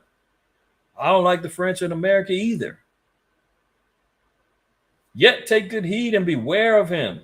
And thou shalt be unto him as if thou hadst wiped a looking glass. And thou shalt know that his rusts have not all put together been wiped away. See, he can put on a good show. He can tell you everything that you want to hear. But at the end all be all, man, the rust and the dirt and the filth and the wickedness is still going to be present on him, man. Leviticus 6. Let's look at the law. And Yahweh spake unto Moses, saying, if a soul sin and commit a trespass against the Most High, and lie unto his neighbor, and that which was delivered him to keep or in fellowship, or in a thing taken away by violence, or have deceived his neighbor. So this is the law in regards to if something was given to you to hold on to, you lie and say, oops, I lost it, or no, I ain't got it no more, because you covered in it and you want it for yourself, or in fellowship, or a thing that was taken away by something got stripped away. So in this particular instance, how was the land of Niger gotten by the French in America? Was it because they came over there and loved them and hugged them and gave them money and all that? No, through French colonization, through warfare and tribulation, that they went and took them lands. And then slammed their flag down and then said, well, if you guys act right, we're going to have a democracy, government, a democratic government lined up and set up over here. We'll give you funds. We'll make sure that you act, you're living right. Learn our language. See, so if something was taken away by violence, this is the case, or have deceived his neighbor. Here we go, lying. The white man we know is the biggest deceiver on earth. If you follow along with our democratic election process, we'll keep giving you the money. Well, now it's always contingency upon how they get the money. They don't want to recognize the fact that this is an impoverished nation. If you really loved everybody so damn much, they just got through saying that this is one of the most poorest countries in West Africa. If you were so much of a damn liberal and so much of a savior of the nations and such a good guy, you'd be giving the money anyway. But no, it's contingencies behind it. So there's deceit behind that. You can't sit back and talk about, look at the aid that we're sending over there. We're sending millions of dollars to Africa, all in contingencies upon the fact that they fall in line, they do what you tell them to do. And if they don't, you're going to cut off the lifeline. That's deceit. Or have found that which was lost and lie concerning this. So, you can't find something and somebody looking around saying, hey, have you seen my charger for my phone? Have you seen that? You saying, no, don't say nothing. I ain't seen it. No, I don't know. And you lie about it. Did anybody see that? Something that's lost and people looking around for it, and you got it, or who has it. Yeah, I know Jerome. Jerome's the one who got his jacket, man, but I ain't gonna say nothing. It ain't my business. Yet you lied concerning it and swear falsely. The Negro love to do that, man. Everything is on the dead homies. Everything is on God. Everything is constantly lying, man. Swear falsely in any of all these that a man do, sinning therein. So this is the law in regards to lying, swearing falsely, deceitfully taking something that wasn't yours, lying about something that's been lost. These are all things where the Most High said that we're not to be deceitful with our neighbors in any aspects. Then it shall be, because he hath sinned and is guilty, that he shall restore that which he took violently away, or the thing which he had deceitfully gotten, or that which was delivered to him to keep, or the lost thing which he be found. Like that. And now I know everybody has seen Friday, and Debo running around, man, being a bully and taking somebody's stuff. And then remember when what was it? What was the cat's name in the movie? We was talking about the beach cruiser. And he was talking about, man, hey, Debo, man, what? I was wondering where I can get my bike back. He said, that's my bike, punk. And he's like, yeah, well, it can just be like both of ours. No, that's against the law. Most I said that's sin. It says he's got to restore something he violently took away, or the thing which he had deceitfully gotten, or that which he was delivered for him to keep. If you give something to somebody to hold on to and then you lie about it and say, oops, I lost it, I forgot it, or whatever, and you still got it. If a brother then loans you a book or a documentary or whatever the case may be, and you say, man, there's so much good stuff in here, man, or you just irresponsible and you lose it or whatever the case may be, I don't know what happened to it. Like, you didn't give me that, man. That was 5 years ago. I gave it to you. Something was given you to keep, or the lost thing which he found, or that about which he has sworn falsely, he shall even restore it in the principal, and add a fifth part more thereto, and give it unto him to whom it pertaineth in the day of the trespass offering. So if something's given to you, you lose it, you got to restore that back. And the Lord said you're supposed to add a fifth part onto it. You're supposed to give a little extra. If something was given to you, borrowed, you lose it, whatever, you got to give it back and restore it. You can't lie about it. You can't deceitfully take something from somebody that wasn't yours. You can't punk somebody and rob somebody or something and say it's mine now. You see all these little rappers and these little jakes running around the streets snatching chains and going online saying if you want your chain back, you got to pay up this and all that. That's just the wickedness, man, our people is caught up in. But this is how the white man does that 100 times over, doing that with land, doing that with inheritances, doing that with things. He goes and takes all of this stuff and then says, no, this is mine now. I've set up shop with democracy. And they say, no, that this land was ours first. Oh, no. This is mine. Who told you that? Yeah, you've been following under my democracy all along. No, the name is French Guiana, French Guinea. It's ours. We put our name on it. Remember? We've taken ownership of this stuff. You know, this is the type of games that he's out here playing. This is why they're out here organizing coups, saying we want a new elected president. We want our own in there now, right? But who are they looking to help save them? They want the white man to save them. They can go set up their own little coup leadership, you know, with the brother that they got lined Tonight, up in a there. strong warning from U.S. But at Secretary. the end all be all, they want the white man to rule them. And that's just the curses, man. That's just the curses. Scriptures say, man, he's gonna lend to you. You're not gonna lend to him. He's gonna be the head. You're gonna be the tail. You're gonna have to go to your enemy and wander of all things. That's all part of the curses. They're waving around Russian flags as if they're going to be liberated by Russia. These Negroes ain't never been to Russia. They don't know a damn thing about Putin. But they hear the promises that, oh, I'll be the one to help you niggas over there as long as you give me the uranium. You give me the resources. You allow us to train you up and be troops. But, you know, even that part is interestingly enough prophetic. See, we've talked about this a number of times in Ezekiel 38. Just going to skip down to verse 5, right? And then I'm going to drop down. So these are the accompanying nations that are going to be needed or that's going to be called to help in this warfare with Russia. So Persia, you know, which is Iran, Ethiopia. When we're speaking about Ethiopia, literally Ethiopia are in alignment with Russia, but this also can represent Africa in itself. Many nations of Africa between Ethiopia and Libya. This is the span in between these particular nations. There's many countries that's in between them that are all going to be in alignment, going to war and being involved in Russia's affairs. So this is why you see them out there talking about Putin, help us, Putin, help us. Verse 7 is the key point. It says, be thou prepared and prepare for thyself, thou and all thy company that are assembled unto thee. Who are they talking about? They're talking about Russia. And say, thus saith the Most High Yahweh, behold, I am against thee, O Gog, the chief prince of Meshach and Tubal. Gog, Magog, this is the eastern countries of Russia and its accompanying leadership, right? So it's talking about they're going to be brought back.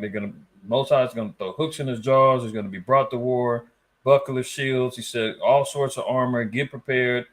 You're going to have nations that's going to be coming to you. That's going to be joined to you. You're going to have to help them as well because they're going to be loyal. See? And the instructions, it said what? Be thou prepared and prepare thyself, thou and all thy company that are assembled unto thee, and be thou a guard unto them. A guard. What kind of guard? Meaning a protector, a shielder, a provider, one who's going to have to take care of some of these nations. So when we see Vive Putin, meaning long live Putin, this is what they're asking him is for Russia to be a guard unto them.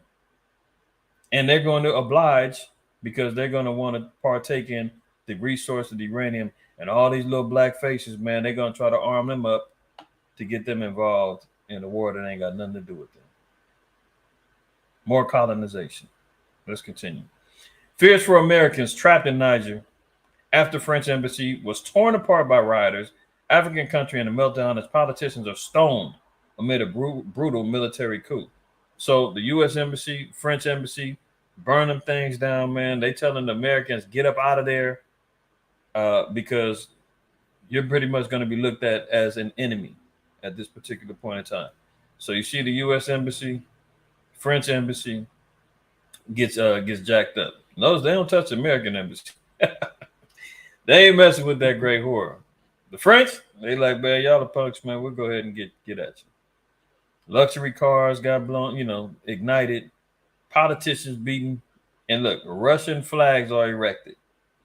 But meanwhile, the news is saying, oh, America's not calling it a coup yet. Well, why are they raising Russian flags? Why are they out there protesting, talking about long live Putin? Why are they talking about the Wagner group is over there already, infiltrating in, talking to the new leadership, offering their assistance and help, training and everything else?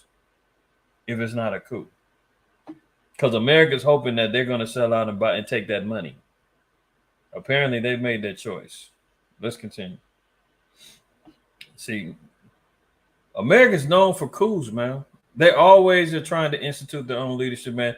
This is the acts of one who's been given control of the earth.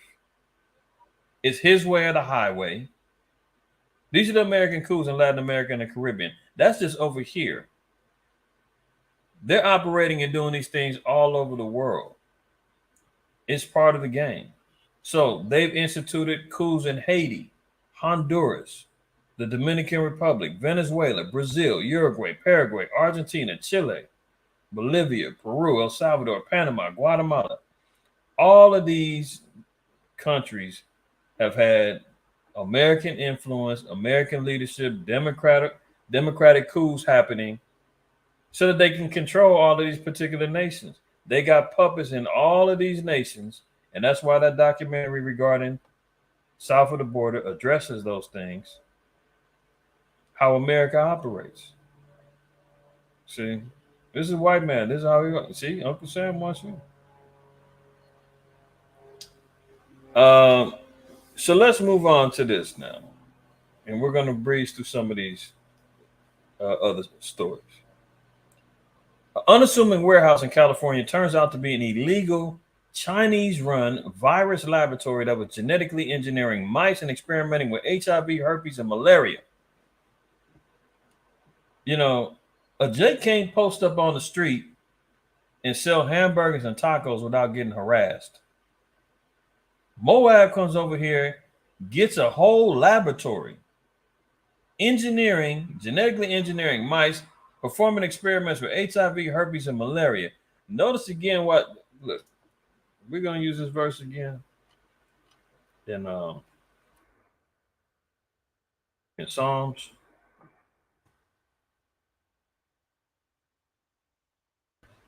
Remember, this is going to be, and today we're going to talk literal and figurative about Moab being the washpot, right? The washpot is the one that stirs up everything, man. Everything gets put in the pot. You clean it out. You swirl everything around. You know, you boil things in the washpot. Moab is a key figure, man, when we're seeing a lot of the things that's happening in the earth. This is why we're seeing the uprisings of Moab being a central figure, from the wars to the viral outbreaks to the database breaches to the monetary system. He's constantly in the mix. Right? Now he's over here in California, man. Lord knows where and how many of these virus outbreaks are coming from, why people are getting sick. They're over here running illegal experiments. And all of a sudden now they said that the only reason why that they found out that this warehouse was being used is because they had a water hose coming out of a little hole out the wall. And that alerted some people to say, that's not proper building code. What's going on over there? And they finally ran up in there and realized, man, Moab is in there doing all kind of dastardly deeds. And you know he's not doing nothing without the approval of his master, his good buddy Esau. But look what they in it. Malaria. Have we heard about a malaria outbreak again now? Mosquitoes happening right now. HIV, herpes outbreaks. You know, all these drug-resistant herpes outbreaks. Who knows what the hell they've been doing in there? The warehouse was filled with thousands of vials of diseases, blood, and tissues. I mean, they could have been over there working on a whole damn biological weapon that they was going to release. Officials also uncovered 1,000 dead and dying lab mice used in testing. The Central California city is reeling after a nondescript warehouse turned out to be an illegal lab with deadly pathogens, including coronavirus, HIV, and malaria. There's no building inspectors going on. There's no neighbors that saying something fishy's happening over there. Nobody's going on doing any particular audits, taxings. I mean, how in the hell? Like I said, man, they harass a Jake on the street, man, selling tacos or and burgers or whatever, barbecue. You ain't got a permit. What are you doing here? These cats, man, is running a whole illegal biolab, drumming up all kind of disease and pestilence and plague. If it not were, and then you see why, man, Deuteronomy 23 says a Moabite and an Ammonite cannot enter the congregation until their 9th and 10th generation, even forever. Man, they're constantly involved in all kind of wickedness and folly. We get on the so-called white man because he's the forefront of all evil, man. But these heathens, man, and who he aligns himself with, there's a reason why they so buddy. Man, Moab ain't too far away from the mentality of Esau. If it not were for an errant hose sticking out of the back of the warehouse last spring, city officials would not have known that a shady biotech company with links to China has set up shop there, filling it with industrial freezers, hundreds of vials of viruses, and 1,000 dead and dying lab mice. Government investigators also found a DVOG diagnostic and pregnancy test at the underground testing facility that they believe were being developed there, in addition to at least 20 stored infectious agents, including the vid, HIV, hepatitis, and herpes. Lab grown viruses is happening over there, man. Who knows if they didn't already let this stuff out? Who knows if they didn't? How many of these other labs exist? You know, and white man probably letting them do this stuff, weaponizing it to use against people. FBI finds 200 sex trafficking victims, 59 missing children in a 2-week sweep. But that movie that they were talking about, The Sound of Freedom, oh, that was a conspiracy theory. That, you know, that I seen some of the interviews, man, that they was talking about that the damn news is wicked as hell. They was inviting cats on there talking about, oh, this is a part of a conspiracy theory that, you know, there's underground networks of child kidnapping. And, you know, don't listen to that. Go out and watch Mission Impossible. Go out and watch Barbie. This movie is just propaganda. What? You trying to tell me that there's no sex trafficking, child trafficking going on? I mean, 2 months ago, I showed y'all all the damn missing girls from Ohio all the way up in South Dakota. And here they are talking about, oh, there's nothing going on here, man. The kids is fine. That's why you have a said, man. If you hurt these little ones, man, it's better that you try to tie a millstone around your neck and have it get thrown into the ocean. You know, Most High was always protective of the kids. He said, man, it was against the law. He said, don't offer your kids unto Molech. Teach your kids the laws and statutes and commandments. That's where the generations begin. And the white man just, you know, drooling and licking his lips, man, every time he sees some little 10 tribe girl, man, lost looking for mama at the border. And they said, oh, come on over here, honey, Benaki. Yeah, we're gonna take you to mommy. Throw them in the back of the damn truck that got 20 other kids in there, and they ride them off, man, finna drop them off with some old potbelly heathen that's waiting to get their hands on them. Handing them over to some wicked ass Jake, man, is gonna throw them on the blade on Fig, to prostitute them. You know, throwing them in some dark room, man, where they got the cameras rolling and running in and out all of these damn perverted, you know, heathen, man, to take advantage of them. There's all kind of stories about all these damn networks, man, pedophile rings, man, hundreds of them all over the place. And now here they go, get busted again.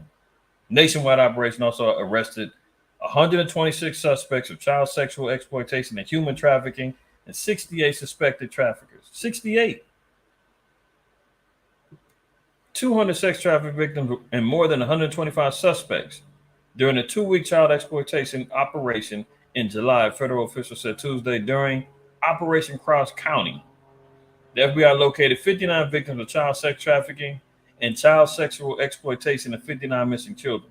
The FBI teamed with state and local agencies to identify or arrest 126 suspects of sexual exploitation and human trafficking and 68 suspected traffickers. So there you have it, man. And meanwhile, they want you to worry about what's happening with Trump, or you know, how much longer Indiana Jones is going to be in the movie theaters. You know, they want to talk about there's Beyonce and what's the Erykah Badu. Do they got beef? You dig what I'm saying? Like, this is the foolishness, man, that our people are focused. Oh, Cardi B threw a mic at somebody because they threw some what? Yeah, our people's so short attention span, they miss everything that's really going on because they want to see who threw some water at Cardi B. I mean, come on. Exclusive. Look, I'm gonna say it. I'm gonna say it again, man. The Bidens are undercover niggas. Look at Hunter Biden, man. Dope fiend, crackhead, son of Slow Biden, Snow Biden, slow. You know, whatever you want to call him. Yeah, he's got so many monikers and nicknames, man. It's unbelievable. But Hunter Biden trashed his $4.2 million Venice Beach rental house with rude and entitled wife Melissa, leaving the property in disarray and disrepair and stiffing the owner for $80,000 in unpaid rent. I mean, if that's not a nigga for you, you tell me who is. You know how Jake is, man. Jake ran out of house, man. When he get evicted, they tell him to leave. He leave the house in disarray. Everything's tore up, broken fixtures, windows busted out. Who knows? Squatters posting up in somebody's house that ain't theirs. Wreck it, and then the owner come back and say, "Damn, they have been living here for who knows how long, man. They ain't paid $80,000 in unpaid rent." Man, that sounds like something that Jake would do. You know, some ignorant old knuckle dragging Jake, aka a nigger, because the scriptures say a niggard is slothful and will not. Let me get that in Sirach if I'm forgetting.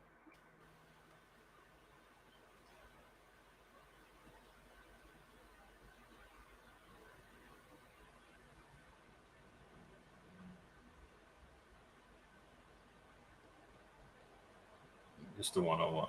Sirach 31:24 says, "But against him that is a niggard, of his meat the whole city shall murmur." So everything of his substance, man, everybody's gonna be talking about it. Well, what's happening with Hunter Biden, man? They worried about, is he playing with his nose again? Has he got the glass pipe sucking it down? He got a baby mama, man, who's talking about he's a deadbeat. Now we're seeing that he, we know about his all of his corrupt money that he's gotten from China and Ukraine. We see all his exploits with the prostitutes on his laptop. His pops is involved.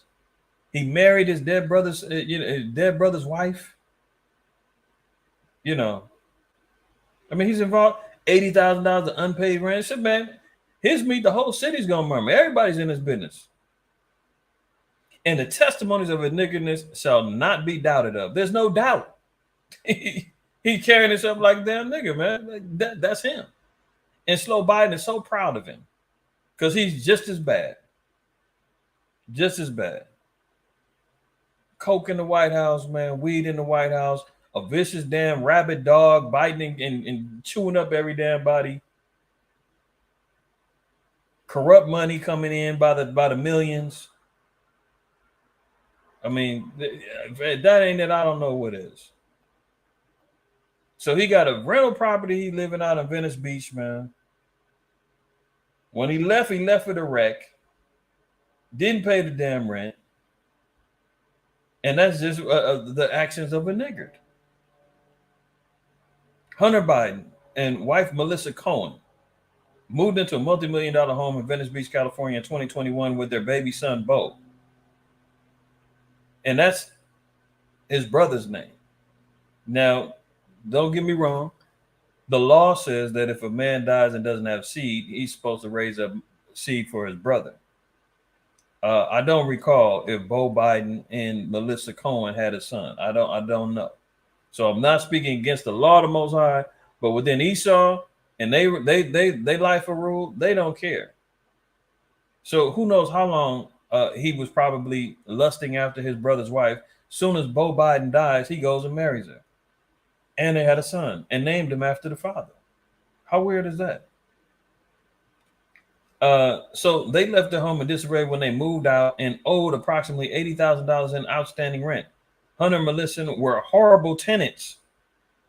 Horrible tenants. You know, you live in an apartment building or something, you got, niggas constantly going in and out the house, they smoking weed, you're constantly hearing parties, there's fights going on, everything. And people are constantly, anonymously calling the police. Yeah, there's my neighbors, it sounds like they're constantly partying. Can you send a unit over there? The police are constantly tired of going over there. Oh, is that apartment? Them people, yeah, there they go. They're acting a fool again. Horrible tenants.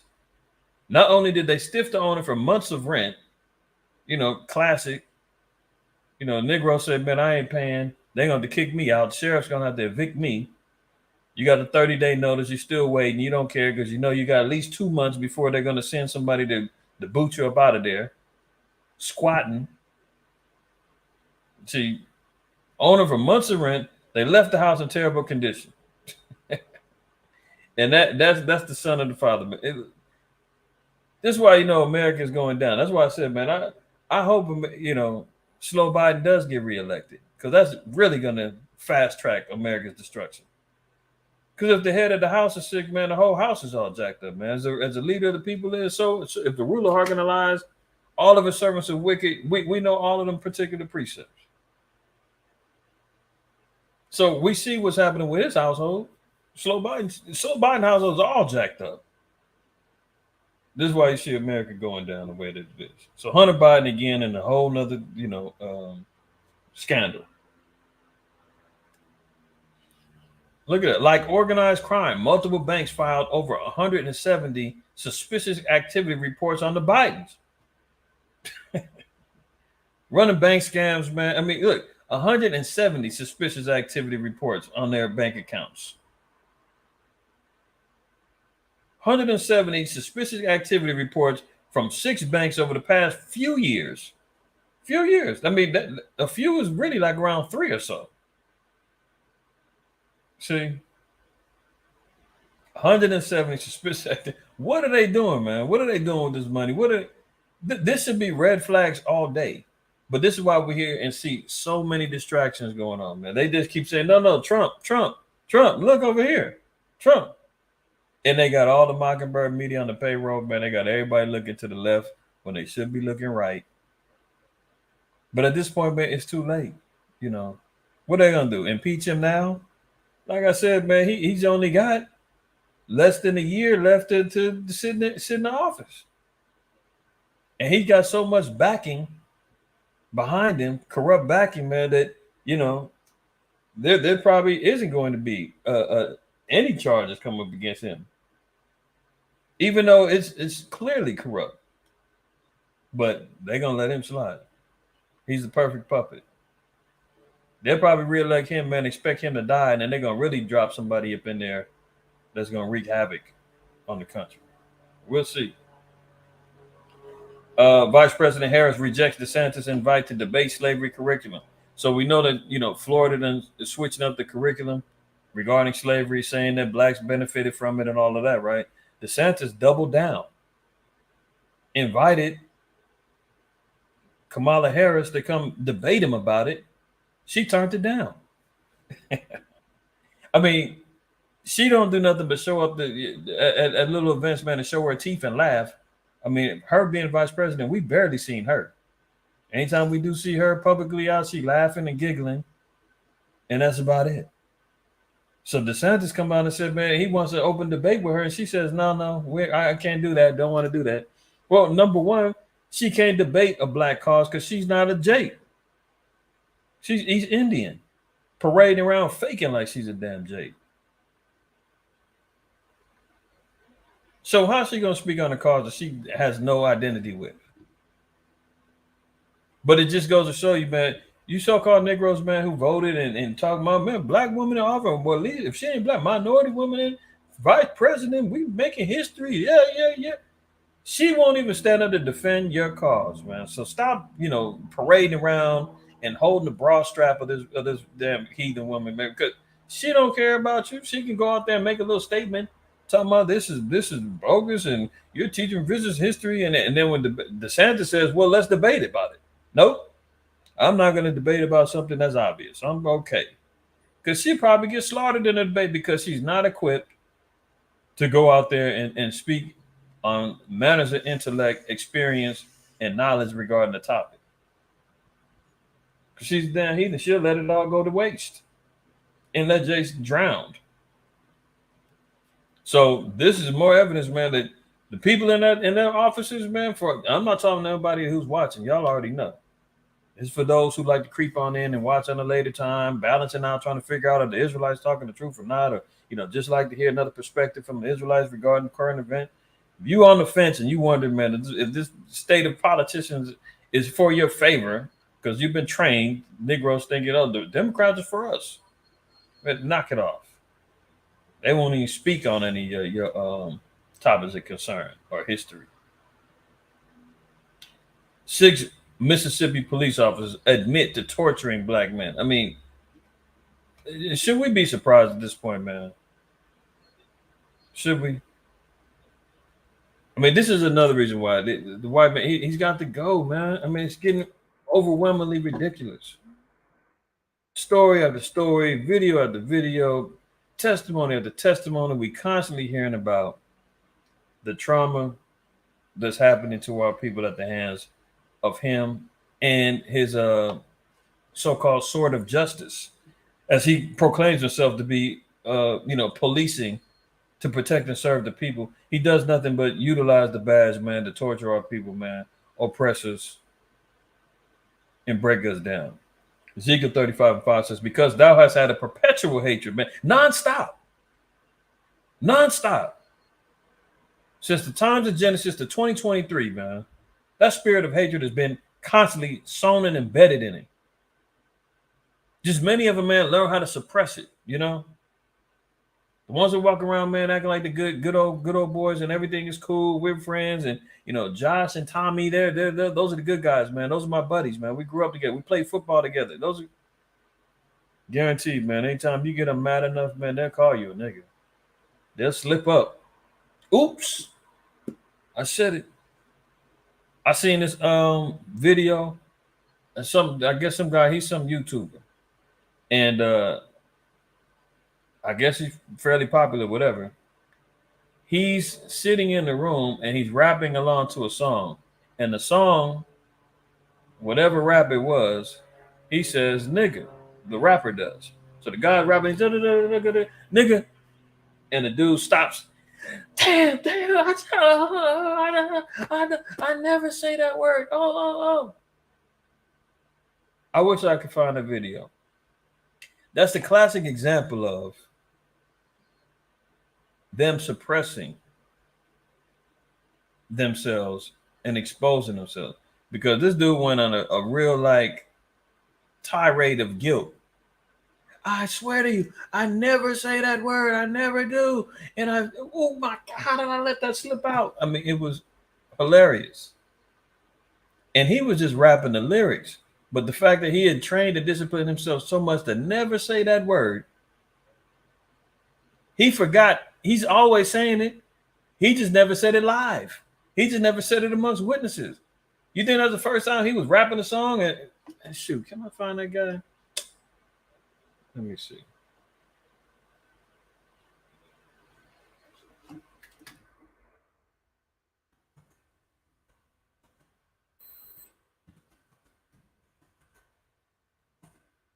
Let me see if I can.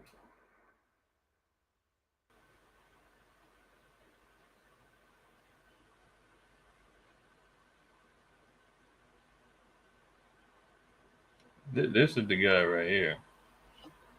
Yeah. Here you go. This doesn't represent my character. Fauci addresses saying the N-word on stream, apologizes for the quote accident. You understand? I don't know. Let me see if it played on here. I don't care about the upcoming. See, I thought they were going to play the video. Hey, welcome to Entertainment Stack. I'm Lexi, and today we're going to be going over the top horror movies that you may not have even known were in production. In this video. No, we're not doing that. See this here? Here's a little apology. Before you see the clip on social media and take it out of context, please find The full clip, I could not be more ashamed or upset with myself. I'm deeply sorry. This doesn't represent my character. I literally tweeted 2 weeks ago against the usage of the word. Oh, so, yeah. Is he really concerned about the moral of his character? Yeah, here we go. Let me see if they play it. Because there's beauty in the struggle,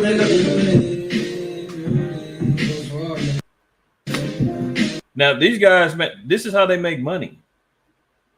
Twitch streaming, playing games, getting YouTube money and all of that. He's concerned about losing his following, losing that money and them revenue streams, getting quote unquote canceled because he got a little too comfortable.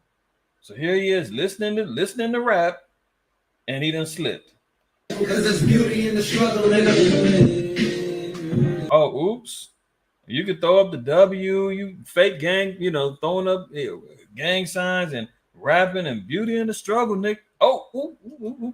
See, even the greatest of them out there, man, influencers, they get caught slipping too. Because there's beauty in the struggle, There's beauty in the struggle, nigga.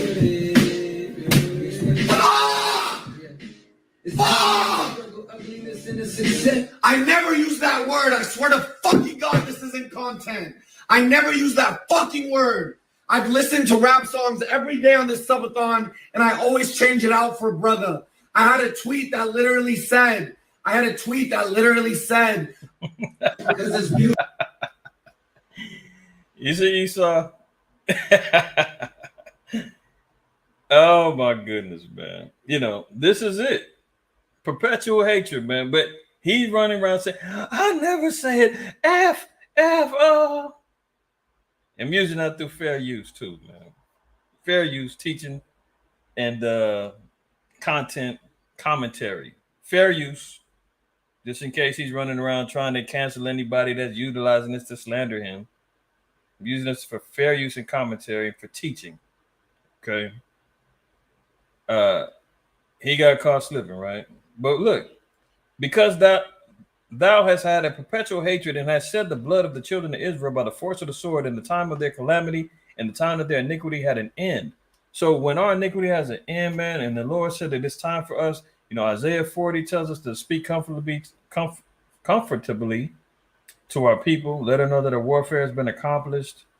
The Most High said now's the time for us to return, to repent, to come back. But the so-called white man keeps coming out, forcing a sword on us. In the time of our calamity, when the chips are down, he steps on us, puts a knee to the neck, i.e. George Floyd, because he's got that perpetual hatred. Most High said this is why he's got to be destroyed. This is why, right? So in the time of our calamity, man, here you go. 6 Mississippi police officers admit torturing black men. 5 now former members of Mississippi's Rankin County's Sheriff's Department and 1 former member of the Richland Police Department pleaded guilty Thursday, August 3rd, to multiple charges, including civil rights conspiracy, deprivation of rights and under color of law, and the obstruction of justice. The officers, who called themselves the quote goon squad, tortured 2 innocent black men using a sex toy. You see that? See the penis envy and everything else, man. This ain't Friday Night Lights, but y'all know what I'm talking about. Sodomizing these men, man. I mean, did they do anything different with buck breaking during the times of slavery? Huh? Using sex toys on these men, tasers and a sword in an hours-long attack. They ended with one of the men being shot through the mouth and the neck. All 6 acknowledged that while responding to a report of suspicious activity on January 24th, this year they kicked in the door at a house and began a sustained, unprovoked attack on 2 black men there. There's video, there's an interview regarding the brothers, man, that this happened to. This is just one incident. I remember years ago, man, they had another band of corrupt cops in Milwaukee that was victimizing young guys out there, man. They was talking about when they was frisking guys, man, they was sticking fingers in places that are exit only, as they were supposedly frisking and searching these young cats, man, for drugs and contraband, going all up in dudes' cheeks, man. I mean, the damn sodomite nature of the so-called white man. That's why most I said, man, lest there be any fornicator or profane as Esau. Look at the type of torture he's into. That's why the Lord said, man, he's from the vine of Sodom. You already know. You want that one, Shaq, man? We'll go there, man. In honor of my brother. The Goon Squad, right?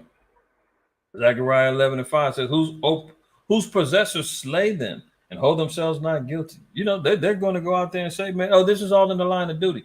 These cats, man, showed up to these dudes' homes without justifiable cause, man. Go up in the house, man, and subdue these dudes, man, torture them for hours, shoot a dude through the mouth. Through the grace of the Most High, he survived. But, man, the humiliation that you got to live with after the fact, man, to hear these guys bringing sex toys to the party. I mean, come on. Whose possessors slay them and hold themselves not guilty, and that they that sell them say, blessed be the Lord, for I am rich, and their own shepherds pity them not. This is our oppressors, man. This is their mind state. This is what they do to us. They got goon squad police officers, man. They are constantly talking about it's not all police. Then you got these damn nigger cops, man, who learn the ways of the wicked. And they act just as bad as the damn white ones. Sometimes even worse, trying to impress their colleagues. Doing Jake just as bad. I mean, it's foul. So, you know, don't think, you know, just because you got some black police out, and it's always, man, you get some Jakes, man, that's running. In particular, yesterday, with that whole little riot in New York over the PlayStation 5, you know, the chief of police is a Jake. You know, there's many of these counties and cities, man, that got black police that's running the offices, or some of the most corrupt. And they always look at it and say, look, see what happens when we give you niggas some power, we sit you in office. You can't control what's going on. And they're the ones who's enacting these laws, man, letting things run wild. And then when the J can't control it, it's too late. He just joins in the fray. And then you get corrupt black cops too, and Hispanic cops. They got Hispanic black cops, Hispanic gangs in Linwood PD. I forgot the name of them, but they've had an expose and stories on that, man, since back in like the 90s. Cop gangs going on. I mean, it's all kind of wickedness happening. The righteous, in Proverbs 12:26 says, the righteous is more excellent than his neighbor, but the way of the wicked seduceth them. See, it's their ways that our people get enamored with, but our people go back and saying, well, if that's success, man, I'm going to be part of the program. You know what? If that's how they treat our people get treated like that, man, I got to join on them, man. I got to, you know, get this promotion. I'm trying to get the detective. I want to be I want to be the damn sergeant. And they go out there and they start acting a damn fool. You seen all them Jakes, man, that beat that brother up over there in Memphis? Those are black cops, man. Quote unquote nigger cops that was out there, beat that brother. I'm trying to remember, man. There's been so many cases. Did they kill that brother? Or was he just badly beaten? The brother in Memphis earlier this year. He got pulled over. And he ran and they jacked him up on camera. I don't remember if they killed him or not, but y'all know. All right. Look at New York, man. You talking about a complete collapse.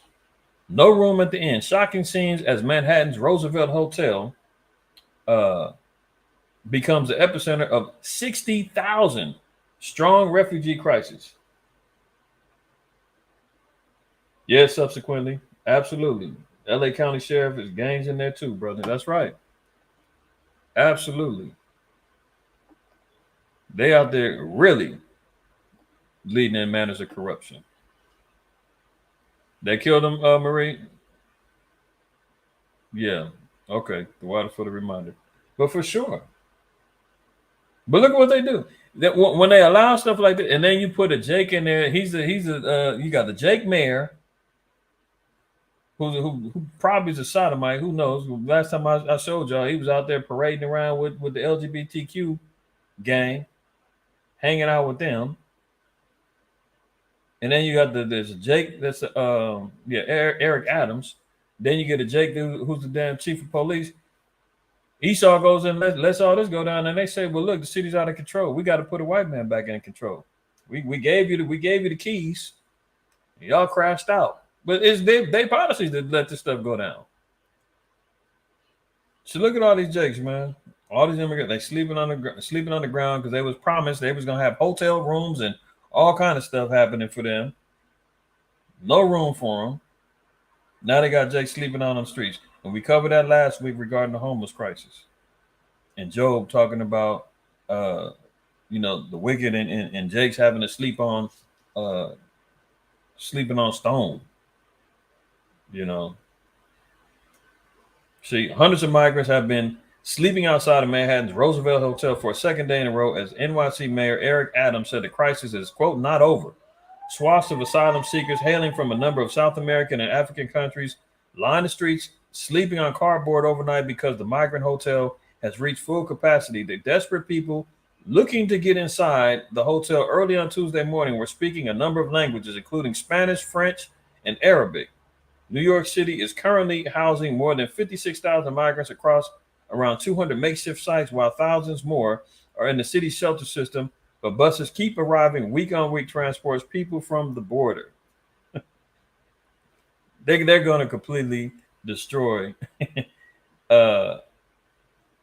New York, all of the major cities, man. And that's all going to be a part of why they're going to need to institute camps, why they're going to have to institute a whole new economic system, why they're going to try to utilize these Jakes to vote Democrat, or whoever, Republican. They're going to weaponize all of this situation. They're going to give them promises of kingdom on earth, so long as they do what they told. Just like they did over there in Niger.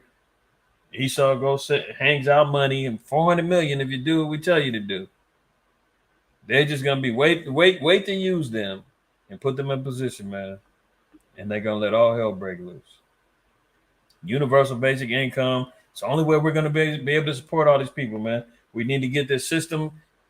You know what type of system we talking about? The B system's got to be in place. The only way we're gonna be able to get everybody help. Now line up and get ready. Cyber attack has disrupted hospitals and healthcare in 5 states. So here we talked about it earlier. Cyber attacks happening, messing with the hospital systems. Cyber attack has disrupted hospital computer systems in several states, forcing some emergency rooms to close and ambulances to be diverted. So again, we're seeing healthcare getting affected. Tornado hit the Pfizer lab. There's a shortage on medicines, antibiotics. Cyber attacks and now hitting where emergency rooms got to close. God forbid anybody needed to go and get some emergency help and you couldn't find it. Ambulances, messing with their GPS systems. They're getting diverted. They can't find where you need help. That's when everything is locked into one particular system, man. All of it, everything's lined up in the computer systems and the algorithms and everything else. If anything happens to them, everything gets all thrown off. That's why we talk about, attacks on the grid, attacks on the system itself can just throw everything off. Many primary care services remain closed on Friday as security experts work to determine the extent of the problem and resolve it.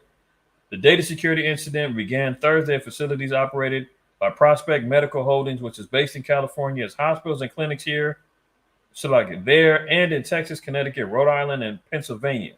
Upon learning of this, we took our systems offline to protect them and launched an investigation with the help of a third-party cybersecurity specialist. The company said in a statement, Friday, while our investigation continues, we're focused on addressing the pressing needs of our patients as we work diligently to return to normal operations as quickly as possible. Well, we remember Cyber Polygon. Let's double back. real quick.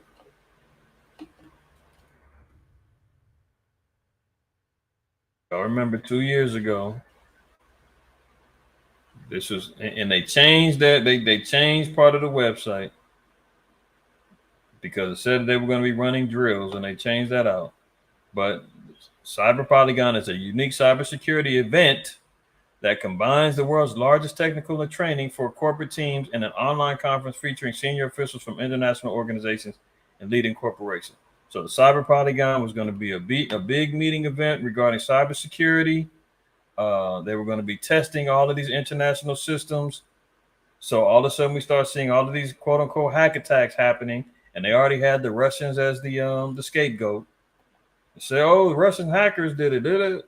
They've been running all of these drills and these attacks on the infrastructure, the cyber infrastructure, for a long time, all so that they can come in and they can, quote, build back better, to quote slow Biden, with this beast system, man, is going to have complete lockdown control over every aspect of our lives, world IDs, everything.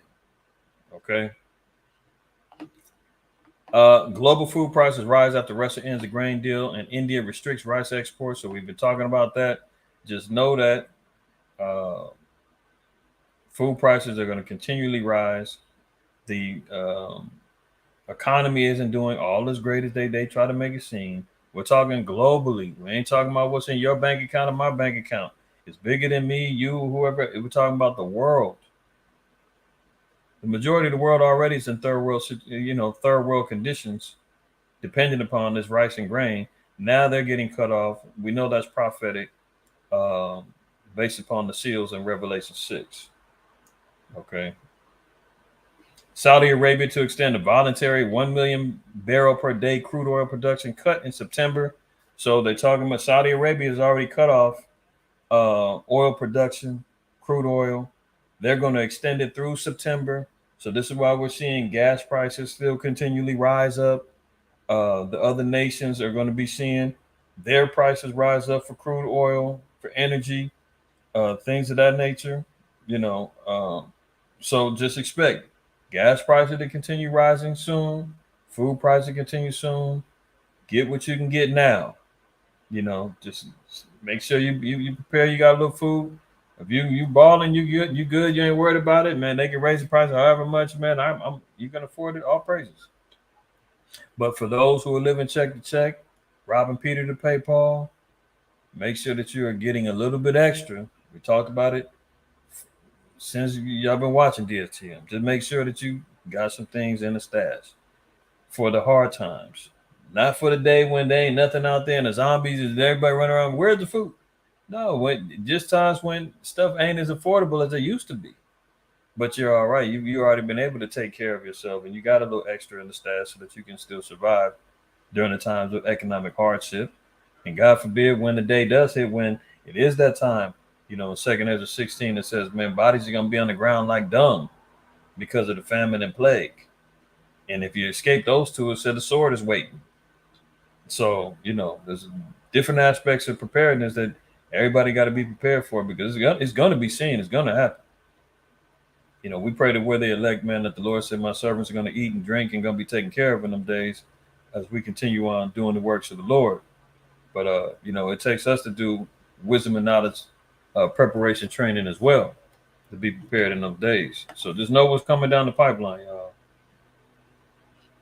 Look at it. U.S. economy added 187,000 jobs in July, fewer than expected. So the hiring freezes is happening. Layoffs is continuing on.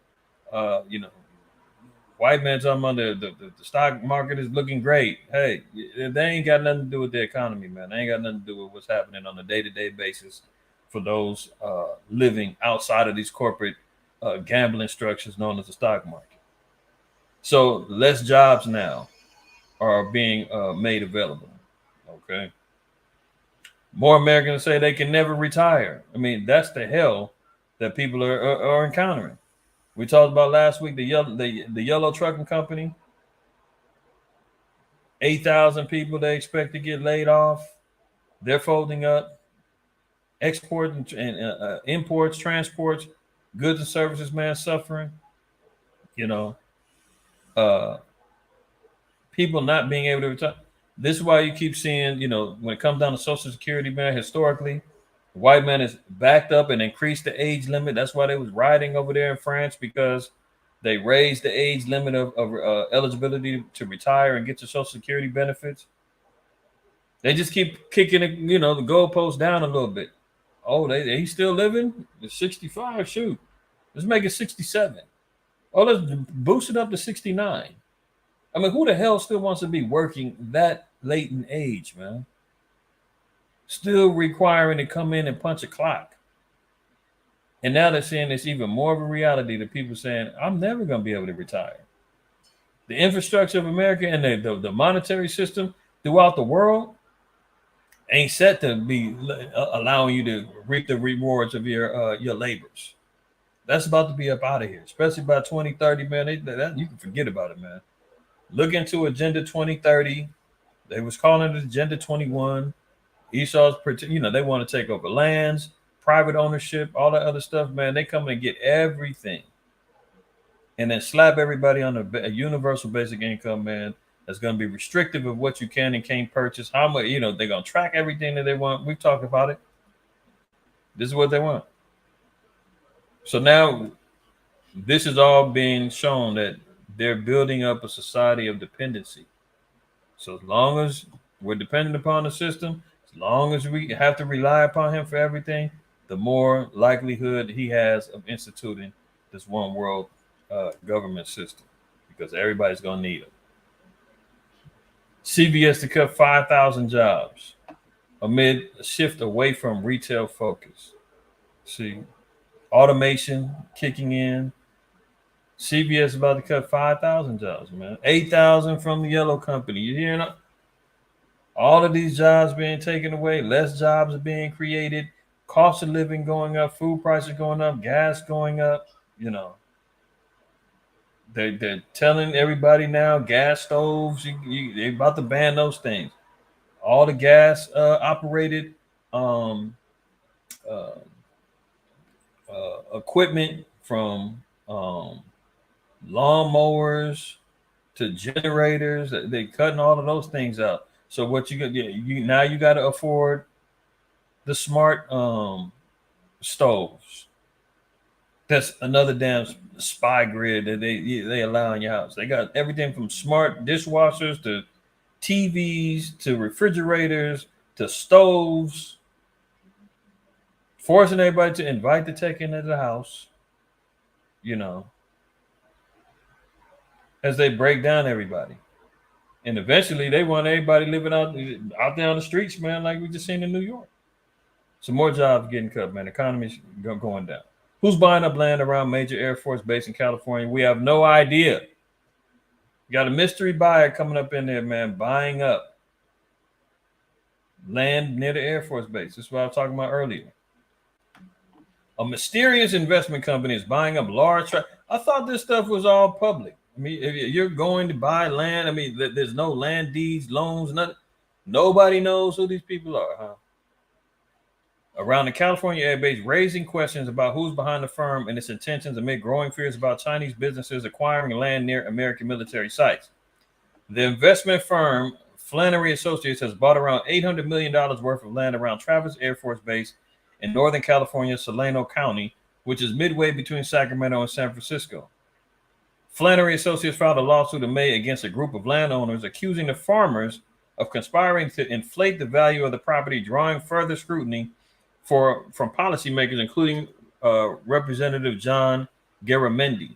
So look what they said. Who are they getting this land from? Farmers. So this isn't just some open land that they want to build up their investment firm or whatever. Farmland is what we're talking about. So they want control of the food. 2018, Flannery, registered as an agricultural company, has purchased more than 50,000 acres in Solano County, according to public records and detailed maps obtained by The Hill. The acquired property runs directly up to Travis Air Force Base. 50,000 agricultural farmland bought by some mysterious company. I wonder what they're going to be cultivating and making for consumption. Time will tell. But this is the type of things that we're seeing happening now. Secret firms coming in, buying up 50,000 acres of agricultural land. We keep hearing about the changing of the diet. We keep hearing about the promotion of the GMOs and lab grown this and fake food this, Franken food that. And mysterious companies and Bill Gates and all them buying up all of this farmland. They want control of the food. But hey, your brother brought out this 3 years ago, and even before that, with the formerly on this channel, the Death on the Plate lesson that I did. But here they go. They're making their move. Biblical flooding in Beijing after the heaviest rain in 140 years. Biblical flooding. Oh, Moab is my washpot, huh? In Beijing, after the heaviest rain in 140 years, more than 800,000 people were forced to relocate in and around Beijing after nearly 30 inches of rain triggered some of the worst flooding in the city's history. I thought it was global warming. Maybe I got that misunderstood. I thought the whole earth was heating up. But floods here, I mean, it was just raining heavy on the East Coast like a week or two ago. Tornadoes. I mean, I guess that's a product of the heat. Yeah. Look at Moab getting washed away.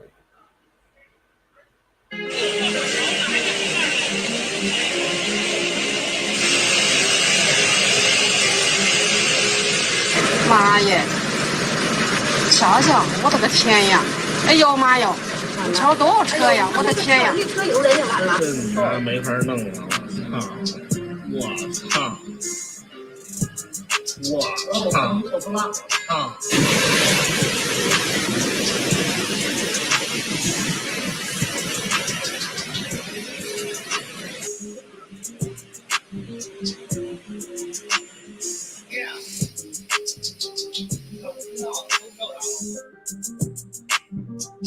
！So Moab is getting washed away, man. Getting hit with the floods for the fury of the Lord, man.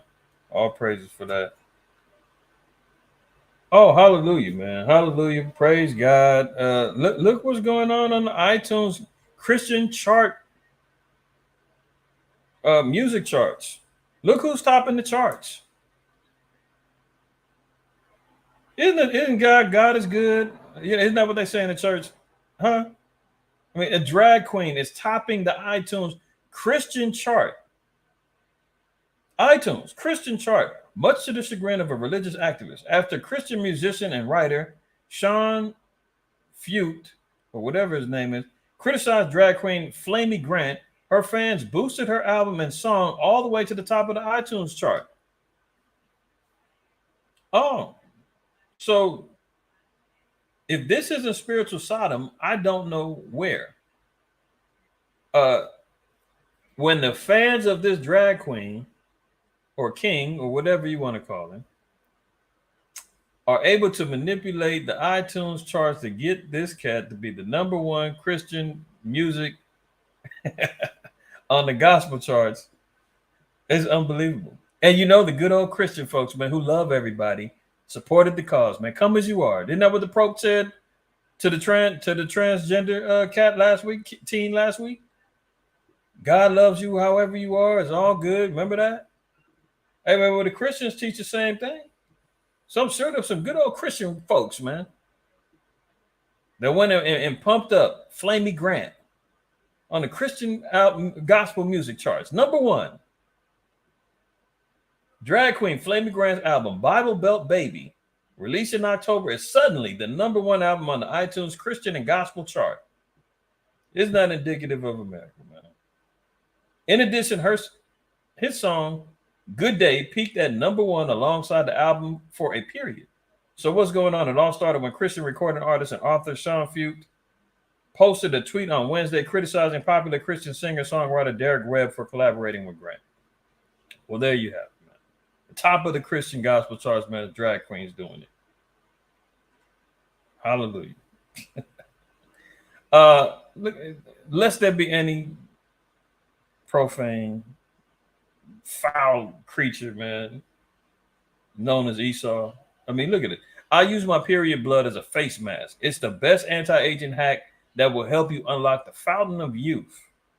I mean, and this is real stuff, man, because it may not be period blood, but you hear about Kim Kardashian and the rest of the witches, man, doing blood facials, utilizing blood to try to, get more youthful. I mean, we know the scriptures say the life is in the blood in Leviticus 17 and 11, but the Lord said we're not supposed to partake in, eat, and none of that. Esau loves doing all kind of ritualistic, demonic things with blood.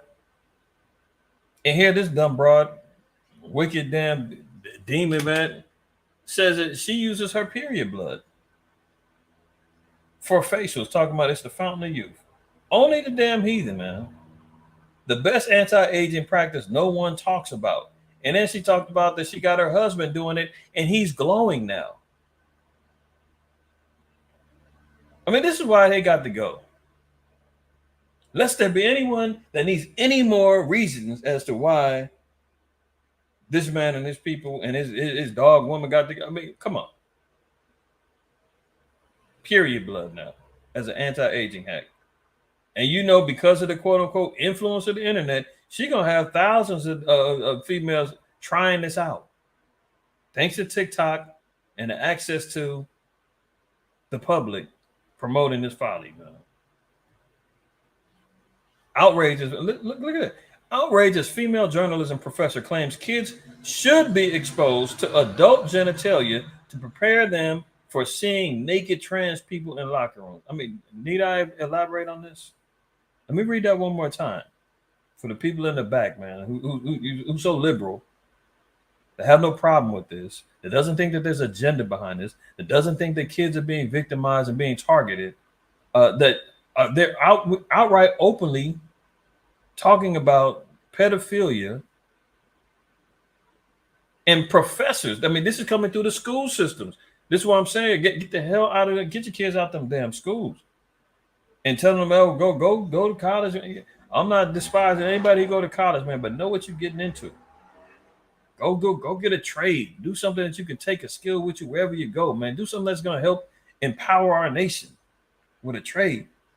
You go in there trying to, I want to learn about philosophy. I want to go there to, go for criminal justice. I want to go there because you're wasting your time, man. I got a degree in art.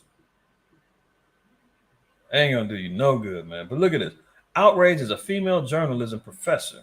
Journalism, which means that she's involved in radio, TV, and film. This is what she's teaching the students that want to venture off into journalism so they can promote these ideas and ideologies on public platforms.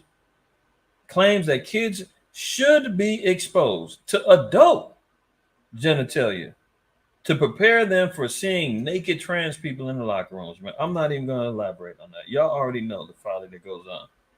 This is more of Esau and their propensity to be profane and involved in lives of fornication.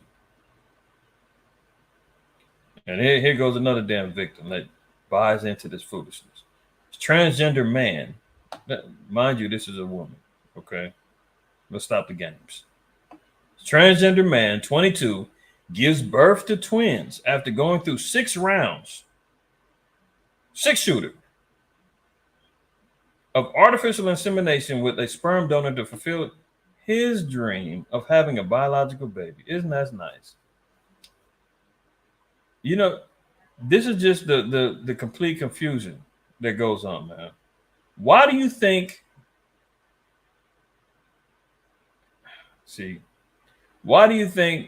this individual has a dream of having a biological baby? Maybe because you're a biological woman. Maybe that natural instinct within you to want to be a mother and have experienced motherhood was already in you. Where did things go wrong at that made you feel as though you want to be a man all of a sudden? Well, internally, and your spirit is telling you, you are a female. You've got a lifelong dream of wanting to have a baby. A man does not have those feelings outside of wanting to establish his generations and his household, outside of trying to establish his bloodline. That's our desire of having a baby. But you wanted to do it biologically, meaning you wanted to have it be a part of your biology. I mean, somebody needs to sit her down, man, and slap her with some reality and tell her, look, A man doesn't desire to want to have his belly inflated with a life in him and have it to be come out naturally, or if she had a C-section, I don't know. But this is the confusion, man, that gets encouraged and allowed in these days and times, man. Because they go back and they hear stuff like this, from these professors and all that. And now you got this sister, man, all confused. Born biologically a female, came out transgender at 16, and we keep hearing about all of these damn teenage kids who have regrets, felt as though they were coerced, felt as though they got, caught up in these trends, and before you know it, it's too late. She's been on testosterone and hormone treatments, all that since she was 16, jacked her body up to where she couldn't even, took her 6 times to get artificially inseminated. Finally got twins. But she's always had a dream of wanting to have a biological baby because you're a female. God dang. Unreal. The confusion continues, man. The folly continues. The wildness of the earth. The prophecy is happening. Come on. This is where we at, y'all. Yeah, tell me about it subsequently, man. The Christian church is booming with the drag queen music. They love it. Joshua, shalom, man. Shalom, brother. Hopefully you well, man. You and the family, man. Hold on. Yeah, that's it for your brother, man. All praise, honor, and glory to the Most High, man. We've been rocking out for almost 2 hours and 40 minutes. You know how we do when I go live on the Sabbath. Strap in your seatbelts, man. We're going to have a long little ride ahead of us, man. Hopefully everybody got some edification, man. Got some information that you can take. You can pile on to your own, foundations of looking and seeing what's happening and the signs of the times that we're dealing in. And we can continually build together, man, and start exposing and preparing our people for the times to come, man, because we are in the ends, man. We've seen signs and wonders in the skies. I mean, we've seen much of the prophecies unfolding, slowly but surely throughout the world. We got to stay on track. As my elder Shah says, stay on due course. Stay on due course, man. So that's the objective. We'll be back in a couple of hours, man, to close out the Sabbath with our Sabbath class. Lord willing, man, y'all can join us in on with that. If not, catch it on the rebound. But other than that, man, I'm going to go ahead and sign off, man. All praise, honor, and glory to the Most High, IQAhmath, man. Always remember to fear the Most High. Keep the commandments. Don't shoot your messenger. All right? Shalom to the family, man. All of y'all be well and take care.